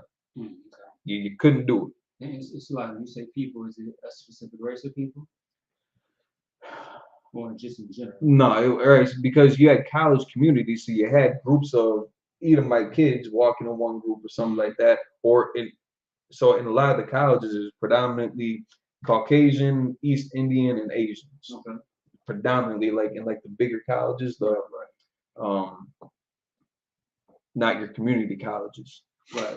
Yeah. So they could walk in, you know, their groups and all that, because of the more or less because of the I'd say because of the reputation of that neighborhood. But if you saw a group of them in our neighborhood, well, they might stop you thinking that you're trying to buy drugs. Oh, I see. Okay. But probably not. Like it's not that it wasn't that big of an occurrence. But if you had on the north side or on the east side where it was predominantly black people, on the south side it was predominantly Hispanics. If you were living in those neighborhoods, yeah, if you were 3 or 4 brothers, you know, kicking out in the corner, something like that, outside of the shop or something like that, busting open a soda or, you know, splitting a bag of chips or something like that, they might consider you a gang. Right. Because there's 3 or 4 of you now. Yeah. So now you gotta disperse. You gotta break up. You gotta go in different directions. You can't do that like this. It's the same thing on the south side. You couldn't be in a group, especially men. You could not be in a group of 3 or more people at one time like that. Yeah. Oh yeah. That's what sounds about right. I'm saying in the white neighborhoods in Minnesota. So again, we were already coming out of an environment where they took advantage of us, where we had nothing. And I mean, we didn't have any real protection at that time either. But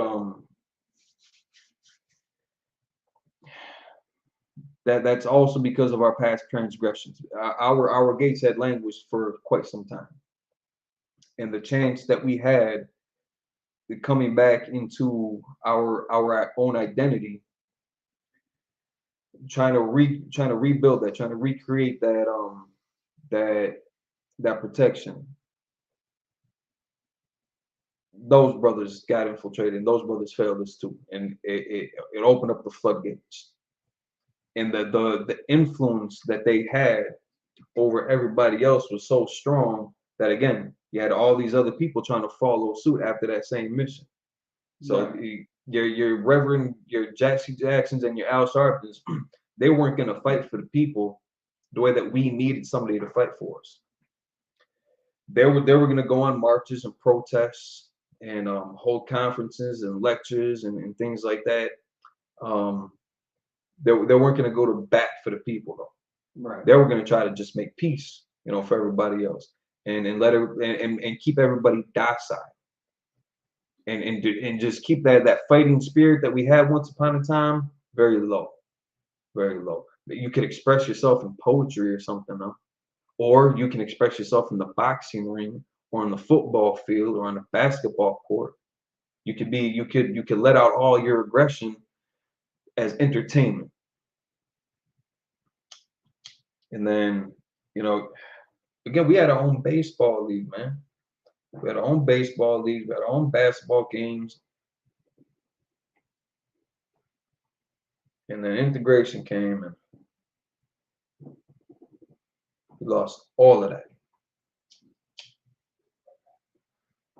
They eat the fat. And it's like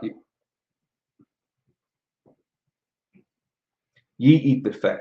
So these leaders eat the fat, and they clothe us with the wool. So again, we still don't want of them for all things. Ye kill them that are fed, but ye feed not the flock. You don't give nothing back to the people, man. You don't give them any. You don't provide for them the needs and necessities that as leaders you are responsible to. As so-called shepherds, you are responsible to feed that flock, to protect that flock. Right. And you failed at the job. So it's like we should start off at 2 here. It's like if you could start off at 2. Mm-hmm. Verse 2.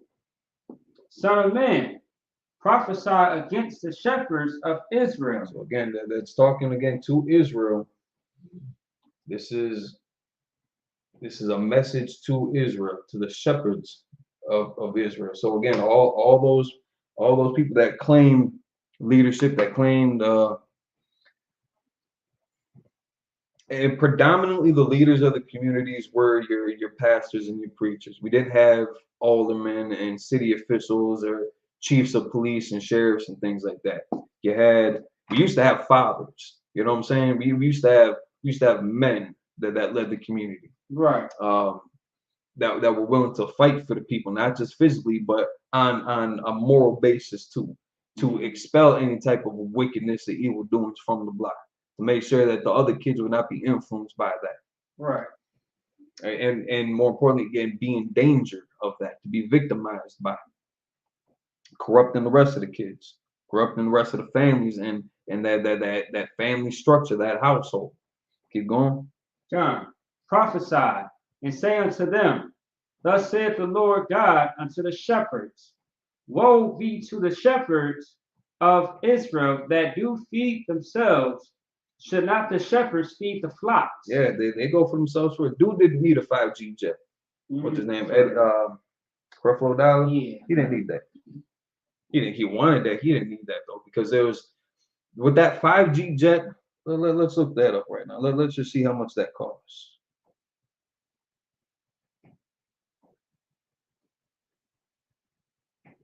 5G private jet, so that he can take his constituents to like worship retreats, is something that he called it, like to his mansions and things like that.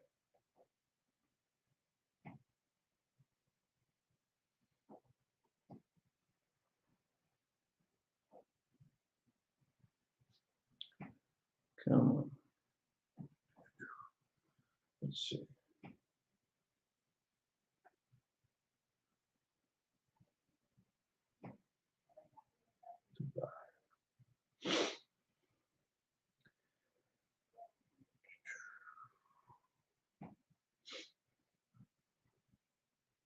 So this one, not that image. They're giving me model planes. Because I know a 5G jet does not cost $469.88 on eBay. I know that ain't right.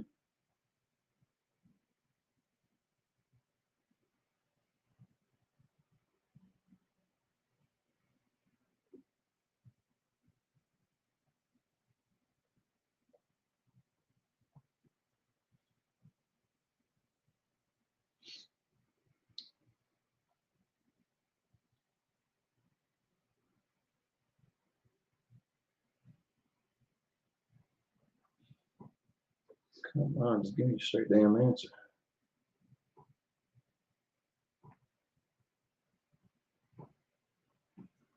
How much does a private jet cost?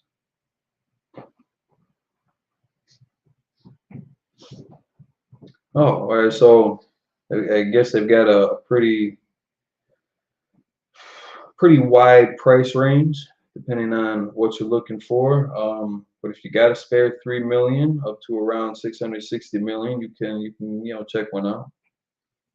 Here they take like $50,000, like just for like, I guess depending on where you're going, but for like the fueling, or thousands of dollars, like just for the fuel and travel costs, for the pilots, for the staff to run on maintenance, storage, things like that. It's like this one flat costs $27,000. This is just the rent. $27,000 just to rent it. $27,000. That can, how many families you could feed with that? This is just the rent it. This is the cost to rent it, man. With the millions of dollars that he spent on that 5G jet for his congregation, not his congregation, because not all the members of his church can be able to fit in that little 5G jet. And he damn sure ain't gonna be picking up anybody from the hood. That's right. We ain't got no airports there anyway, buddy. But it wasn't meant for people like us. Even though you may have been, filling his pews and paying your 10% and all your tithes and donations and the building funds that they wouldn't have needed. I mean, good night.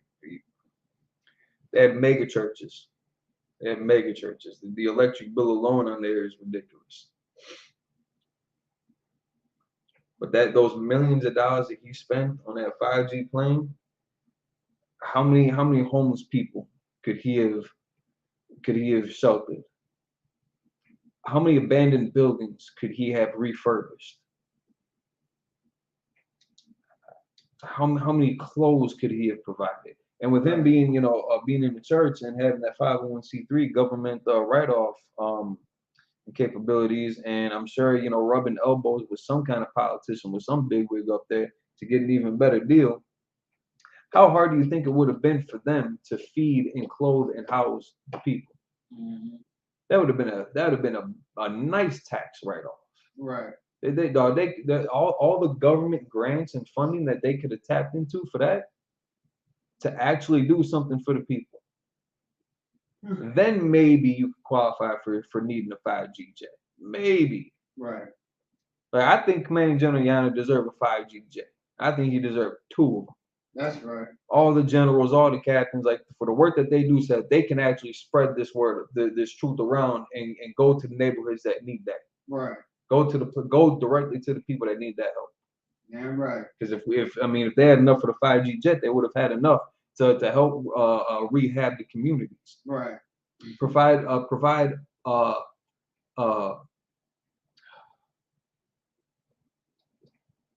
responsible and efficient and actually like functional rehab facilities for people that are strung out on drugs and alcohol. Yeah. School needs. You got schools that are lacking basic facility maintenance, books, supplies, like all that stuff. Kids that are going to school, wearing the same clothes, day after day after day after day, because they ain't got nothing else. And then kids that can't even afford to go to school, families that can't afford to send their kids to them public schools. Right. He could have done something for them. And say you done took everybody money, and then when things got bad, he didn't do nothing for them. You got Eddie Long molesting your kids. Teamed up with Kenneth Copeland. That's a weirdo, man. Kenneth Copeland, that's a weird bastard. That's a sick looking pup right there too. You ever seen a picture of him when he goes on one of his rants? That is a demonic, evil bastard. And you geared up with them and all those other televangelists. Like shame on y'all. Woe to y'all. Right. Woe to y'all that scattered the flock, that feed off the fat of the flock, that feed yourselves without feeding the flock, without protecting the flock. That's where Martin Luther King's dream got us to this day. That's where that dream got us. By and large, I should say. Because it didn't work on Abba-Bivens. It didn't work on them 7 heads. Right. It didn't work on Commanding General Yohana. It didn't work on General Muhammad. It didn't work on none of our captains, none of these officers.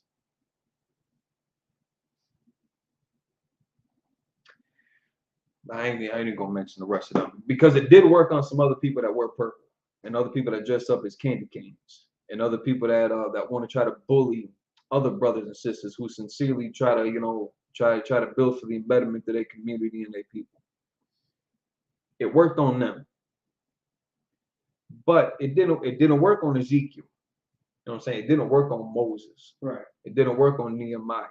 It didn't work on Yahweh Shai. It didn't work on Peter and Paul. It doesn't work on the men that you got here.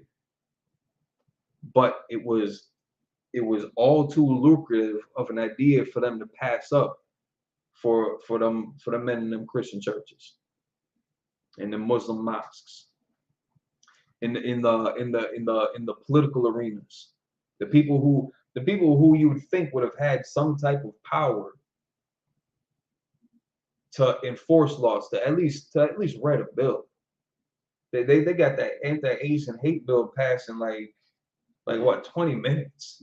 I mean, that's an exaggeration, but I mean, like, hella quick for like that one incident. Not to say that Asian people have not experienced some type of oppression or victimization here, but sure as hell not on this level. That was one incident though, that spurred that. How many times has George Floyd happened? On camera. This one's caught on camera. How many times has Mike Brown happened in America on camera that doesn't get publicized? That little boy running through the park with a toy gun, getting shot down. How many times has that happened? Where's his bill at?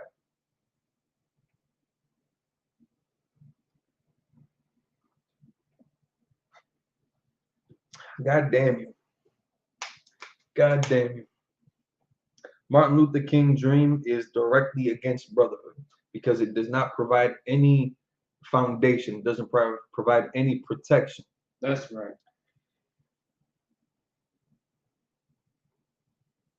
And this is all after integration. We were so much better off being segregated. So much better off. We even had peace, you know, there was peace between blacks and Hispanics in segregation too. You know, we had our neck of the woods, they had theirs. Just like we used to have Zebulon and Naphtali, like the land of Zebulon, the land of Naphtali, the land of Ephraim. And then we had the land of Judah, of Issachar, Manasseh. Like, you know, we had our lands. We always had kind of our neighborhoods. We've always been like that as a people. And we had provisions in place so that if me being Ephraim, Maccabee being Judah, if I wanted to travel through Judah to go kick it with my brother Tabak and Zebulon or something like that, I give them a heads up. I give my people a heads up. I give their people a heads up. We tarry through. We exchange some goods. Chill for a night or something like that. Have a drink, eat some food, kick it. Keep it moving. Everybody's protected. We ain't got to worry about nobody getting jacked, nobody getting robbed, nobody getting jumped. We keep it moving until we hit the Zebulon and do the same thing on the way back home, man. Right. We used to have peace amongst each other. And through integration, through Martin Luther King's epic dream, epic nightmare, his nightmare, we've been left just as an open wound on this earth that everybody's just picking at, and it's just festering and festering. And don't nobody care. We care. Right. We care. That's right. The Lord chose us before we get to be above all people, to be separate from everybody. That was an instruction given to us. Right. So it's like we can drop Ezekiel. We'll skip Isaiah. Now let's get Leviticus. Okay. Leviticus chapter 20, verse 1. And the Lord spake unto Moses, saying, verse 1, 2. Damn it. I lost it myself. Oh, let me get it back. There was something I wanted to get early in Leviticus.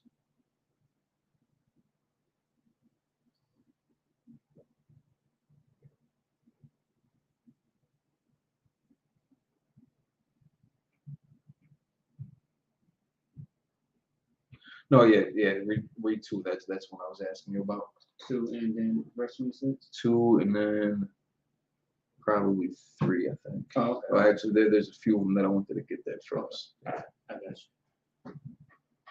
Yeah. It's like verse 2. Again, thou shalt say to the children of Israel, whosoever he be of the children of Israel, or of the strangers that sojourn in Israel. So now these sojourners that are kicking it in Israel,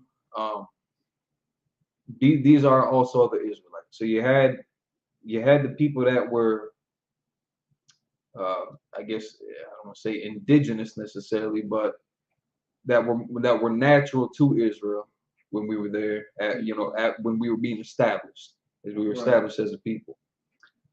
And then other people that again were traveling from outside nations, but these were still Israelites, scattered Israelites,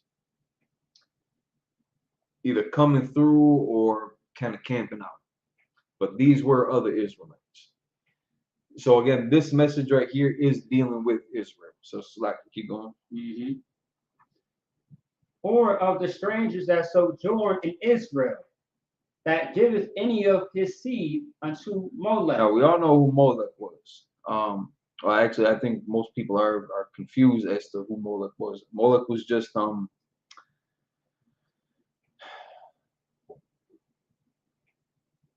let's actually pull it up. give it a clear and concise definition. Because he was a deity, just like Cheon and Remphan. Right. But this was like their like chief pagan deity.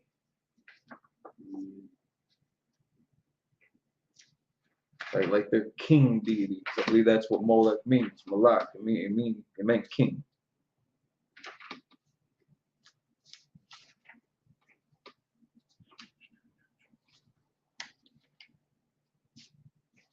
All right, so we're just gonna read this real quick. Yeah, in the Hebrew, Ha-Malak. So it was just a term, and that, you know, it wasn't like dude's name or nothing like that necessarily, Right. but like that was like his designation. He was just like the king, like their chief god. Right. A heathen, so it says Molech, a heathen god worshipped especially by the Ammonites, with gruesome orgies in which little ones were sacrificed. And that don't sound too far off from what Martin Luther King was engaged in, was it? Right. At least in some places, an image of the gods was heated, and the bodies of the children who had just been slain were placed into his arms. So, like, this is a solid example of the main reasons why we are not to associate with any other peoples. Right. We're not to take on any of their customs, because they do some sick garbage like this. Right. They do this kind of weirdo stuff. This is not in the history of Israel. We don't do things like that. These bastards do. These Ammonites, these were Hamitic. No, Ammon. Yeah. No, these were Asians. Moab. And these were the Japanese. Moab is going to be Chinese. I'm thinking the Amorites. Amorites are Hamitic. Amorites are Hamitic. Right. The Ammonites are the so-called Japanese. Right. Yeah. This is the type of sick stuff that they do. This is why integration is a horrible philosophy and horrible ideology, because we end up giving our seed over to their gods, over to their people, their customs, their ways. And in this, it's talking about his seed, so we're talking about your kids. We're talking about your little ones. Keep going. Mm-hmm.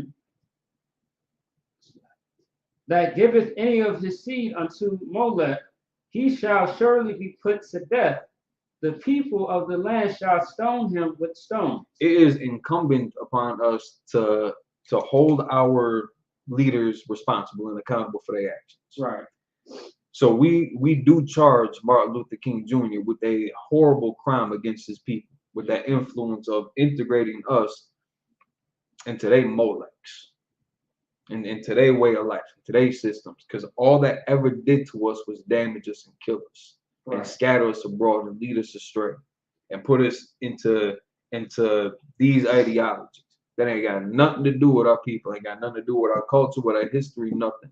And we got to suffer and die by their hands because we wanted to integrate with them. That's why we are forbidden to integrate with people. That's interracial right. Marriage is forbidden in the Bible. Right. And it's just an unhealthy practice of life too, because now you're constantly gonna have to negotiate. You're gonna have to make accommodations for somebody's way of life, for somebody's belief. You're gonna have to.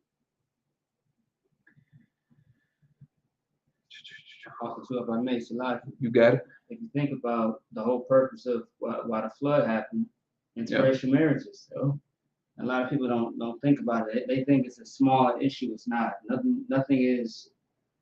It's not a small thing to the Lord. To you, in your mind, it's small to you, but it's not to the Lord. If you understood the damage right. that interracial marriages does, you would see why things happen the way it does.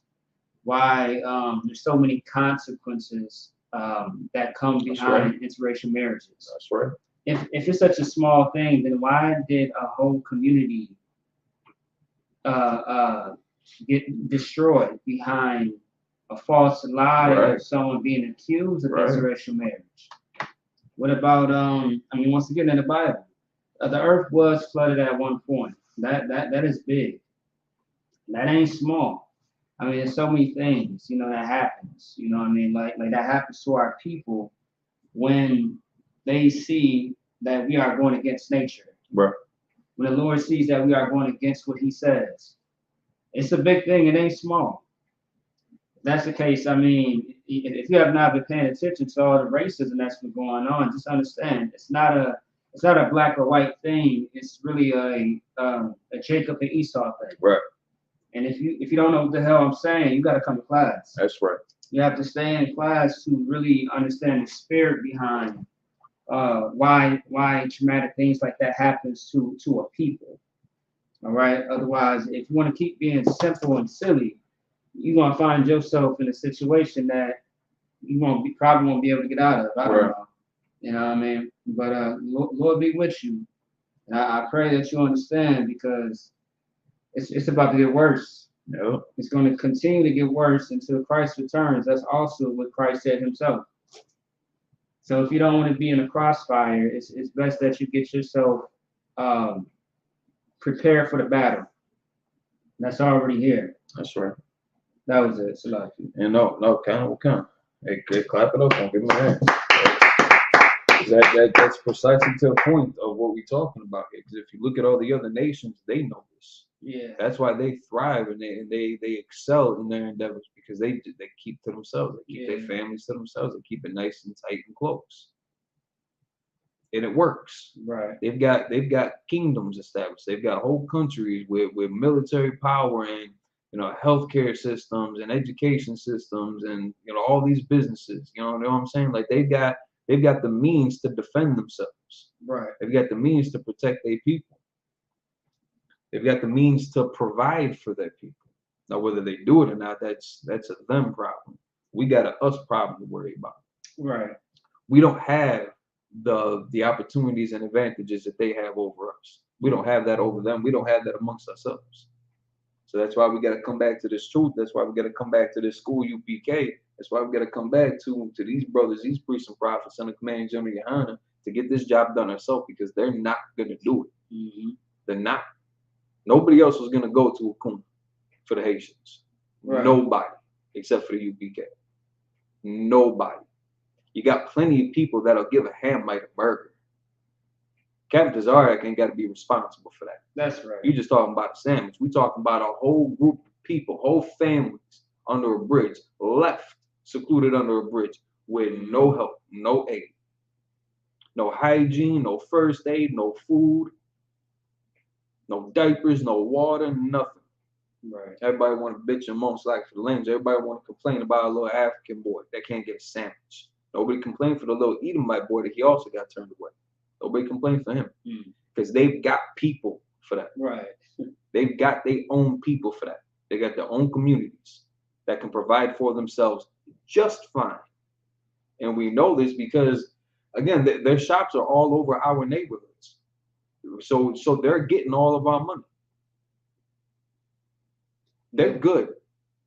They're going to be fine. Right. They're going to be fine. Just for time's sake, skip down to verse 5. Okay. Verse 5. Then I will set my face against that man and against his family, and will cut him off, and all that go a whoring after him, to commit whoredom with Molech from among their people. That's what happened to Martin Luther King, man. The Lord came and dealt with him. The Lord came and saw him. He cut him off. That's just his punishment. Now we're dealing with the effects of his deceitful heart, of that dream that he dreamed. Right. That was of his own lies, that prophesied his own lies. That was the deceit of his own heart. We're recouping from that. That's what we got to heal in the process. Yeah. So now skip down to 26. Mm-hmm. Verse 26. And ye shall be holy unto me, for I am the Lord, am holy, and have severed you from other people, that ye should be mine. Give me Deuteronomy 7:6. We're going to end with that. So we have been severed. We are a holy people. Again, that word holy means to be separate. We got to look that up too, man. We'll look up the word holy too. Some people think that it means like you're wearing a halo or something like that. That's not what holy means. It don't make you righteous. It don't make you special. It don't make you cool. You're not like a man of God just because you're holy. It just means you separate. You was devised to be a separate people. Right. So holiness or holy, and this what I've been reading from is a Zion Advanced Pictorial Bible Dictionary. Usually translate words derived from the Hebrew root kodash. The basic meaning of kodash is separateness, withdrawal. That's what holy means. Right. To be separate, to be withdrawn from everybody else. Now he even brought it so far as to say we are severed from the other people. Right. That you should be the Most High. So we need to be separate because the Most High is separate. He's not Moloch. He's not Santa Claus. He's not Beelzebub. He's not Caesar Borgia. He's not Buddha. He's not Krishna. He's not Shiva. He's not Kudu. He's not Muhammad. He is the Most High Power of Israel. Right. That's what's gonna protect us. That's who's gonna put that spirit on these men to raise up and build that hedge up around us. Right. To provide and to protect and to minister unto the people. That's where we're gonna get our protection from. Right. From the men that he raises up with his spirit. So we were to be severed from everybody else because Deuteronomy 7:6, for thou art an holy people. Because we are an holy people. Unto the Lord thy God. To the Most High Power. The Lord thy God has chosen thee to be a special people unto himself. We were chosen to be a special people unto himself. That's very possessive. He didn't just draw us out of a hat. He took his time. He chose a people out of all the different people that were created. He chose this group of people because what? To do what? Mm-hmm. The Lord thy God has chosen thee to be a special people unto himself. Special. Above all people. Above all people. That are upon the face of the earth. That's what we are supposed to be. Above all people. We're supposed to be separate from everybody. We're supposed to be above all people on the face of the earth. We ain't to make no marriages with them. It's like you could read you could read that in your own time, Deuteronomy chapter 3. Either we're supposed to be making marriages with nobody. Right. Outside of Israel. Right. That's it.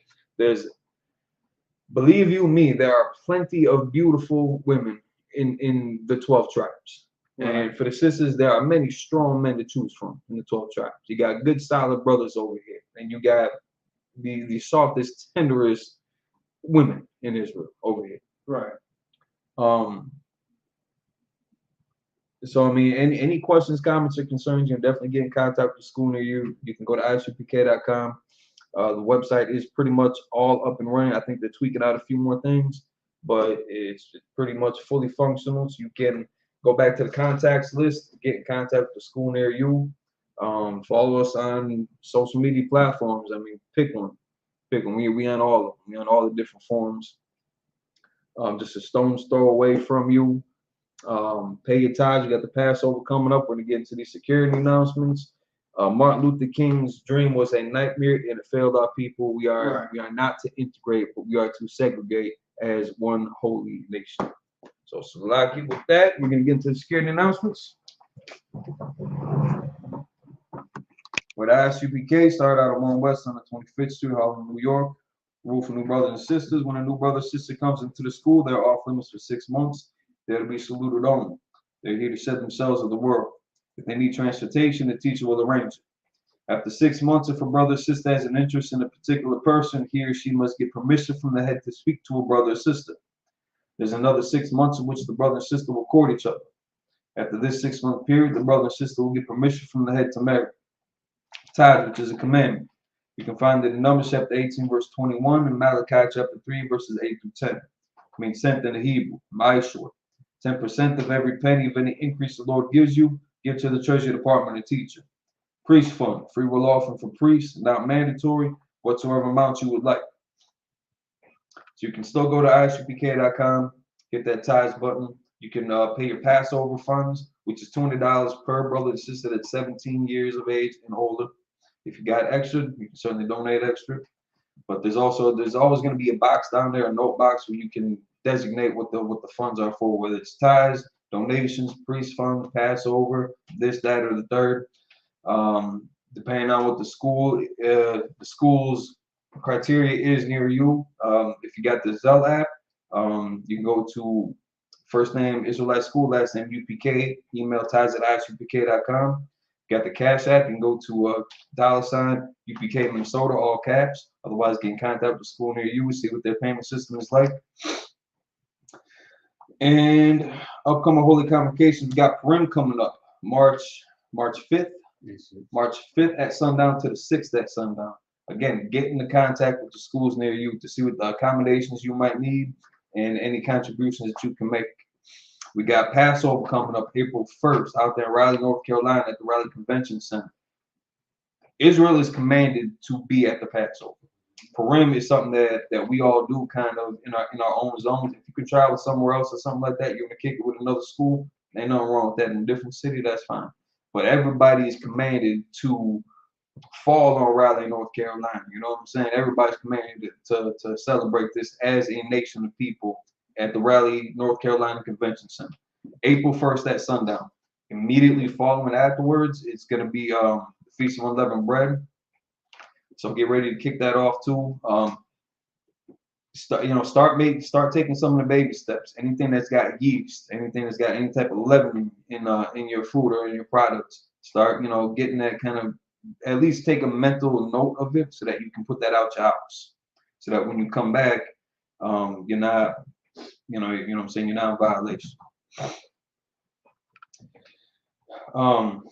Also, hey, we're gonna have the all black party too right before the Passover. We got events for the kids, family events. We got the Passover, Feast of Unleavened Bread. It's gonna be a big thing. We got the whole convention center. Normally we were booking like hotel like conference rooms and things like that. Well, the one year in Houston when we had pretty much had to do it outside, we had to do it on a ranch. You know what I'm saying? In Florida, that whole hotel was like us. We had to open up the whole backyard. We got a convention center this time. Damn right. No time. So keep in contact with school near you. Check the bulletin boards, check the social media, check the websites, check the Facebook pages if you're specific to a zone, and make sure that you get the hotels and the travel arrangements set up ASAP. Get that locked in, get that confirmed, so that you're not fumbling around at the last minute. So any brothers wants to be trooping to school, start wearing all black. That means your boots, your shirt, your pant, headband, and no scars. With that. And Madin, which means stand, we'll find out the gum, which means turn to face the east. We'll say the Lord's Prayer in Hebrew. You can find it in Matthew chapter 6, verses 8 through 13. Abanaw, Shabbat Shemayim, Kodash, Hayah, Shamka, Yahweh, Malakotka, Taba'at, Ratazaka, Hayah, Aisha, Baratazak, Kawak, Hayah, Bashamayim, Lathamanaw, Lakom, Call, Yawam, Wasalakmanaw, Kabawaknaw, Kasalaknaw, Kabawatinaw, Wala'ah, Tabianaw, Manasawam, Abal, Haushanaw, Mayam, Rai, Kaya, Laka, Hamalakwa, Wa'ala, Hata Parat, Lawalami, in English. Our Father, which art in heaven, hallowed be thy name. Thy kingdom come, thy will be done, in earth as it is in heaven. Give us this day our daily bread. Forgive us our debts, as we forgive our debtors. And lead us not into temptation, lead us not into temptation, but deliver us from evil. For thine is the kingdom, and the power, and the glory, forever. So be it. Pray to bless Israel in the Hebrew. Yahweh Shem Yahushua, Barak Lanau, Wayashal, Wahabayat, Safar, Barak, Rafa'ah, Magun. At this time, you can say the name of a loved one once. Everyone repeats that name once. If you follow us on social media, you can type in the name of a loved one. We'll send the prayers up with you. House of Kanagabar. All of the UPK officers. All UPK officers. So like all the UPK men, also you. All the Minnesota officers. All Minnesota officers. Troopers. Sisters. Children. And unborn babies. Israelite School UPK. ISK Minnesota. Israelite School UPK. Let's see. Desiree Davis. UPK Minnesota.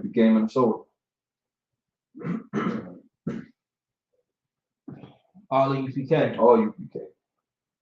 You got it. Is your last school UPK? Is your last school UPK? All of Israel. All of Israel. Bashim Yahushua. Bashim Yahushua. Throughout Amun. Throughout Amun. In English.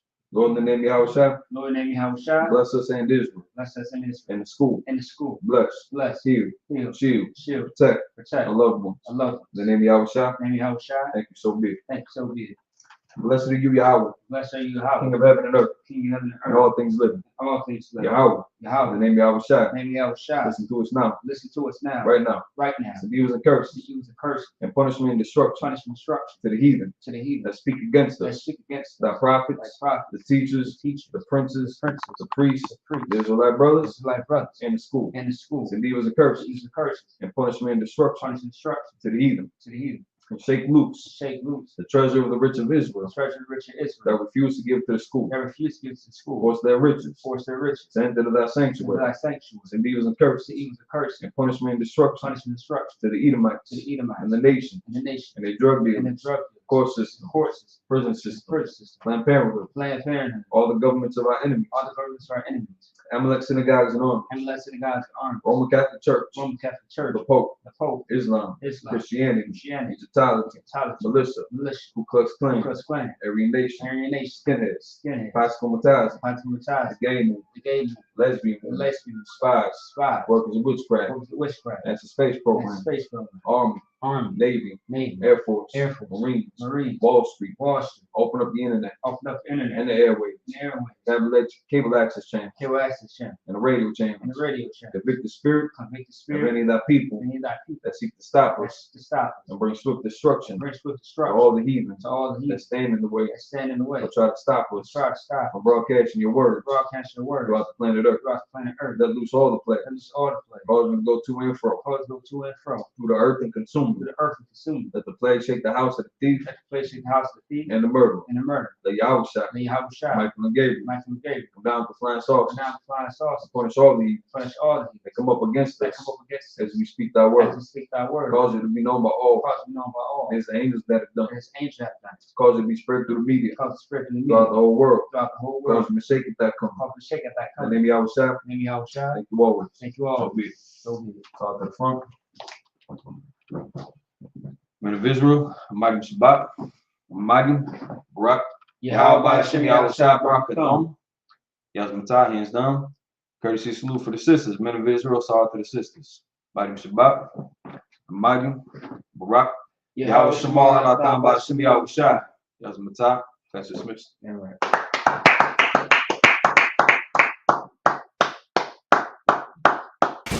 ISUPK presents the 54th annual Feast of Unleavened Bread. Last year we did it big. This year is going to be way big. More brotherhood, more sisterhood, more UPK. On Sunday, April 2nd, 2023, we're going to be at 421 South Salisbury Street in Raleigh, North Carolina at the Sheraton Raleigh Hotel Ballroom. We're calling all blacks, Hispanics, and Native Indians to come join us. Your third eye peephole, line for line, this shit too easy. It's like a free throw. Mastered the game too early. This bitch is cheat code. Remember, admission to the Passover is $200 per adult. That's $200 per adult. For more information, call 919-697-8257. Call 919-697-8257.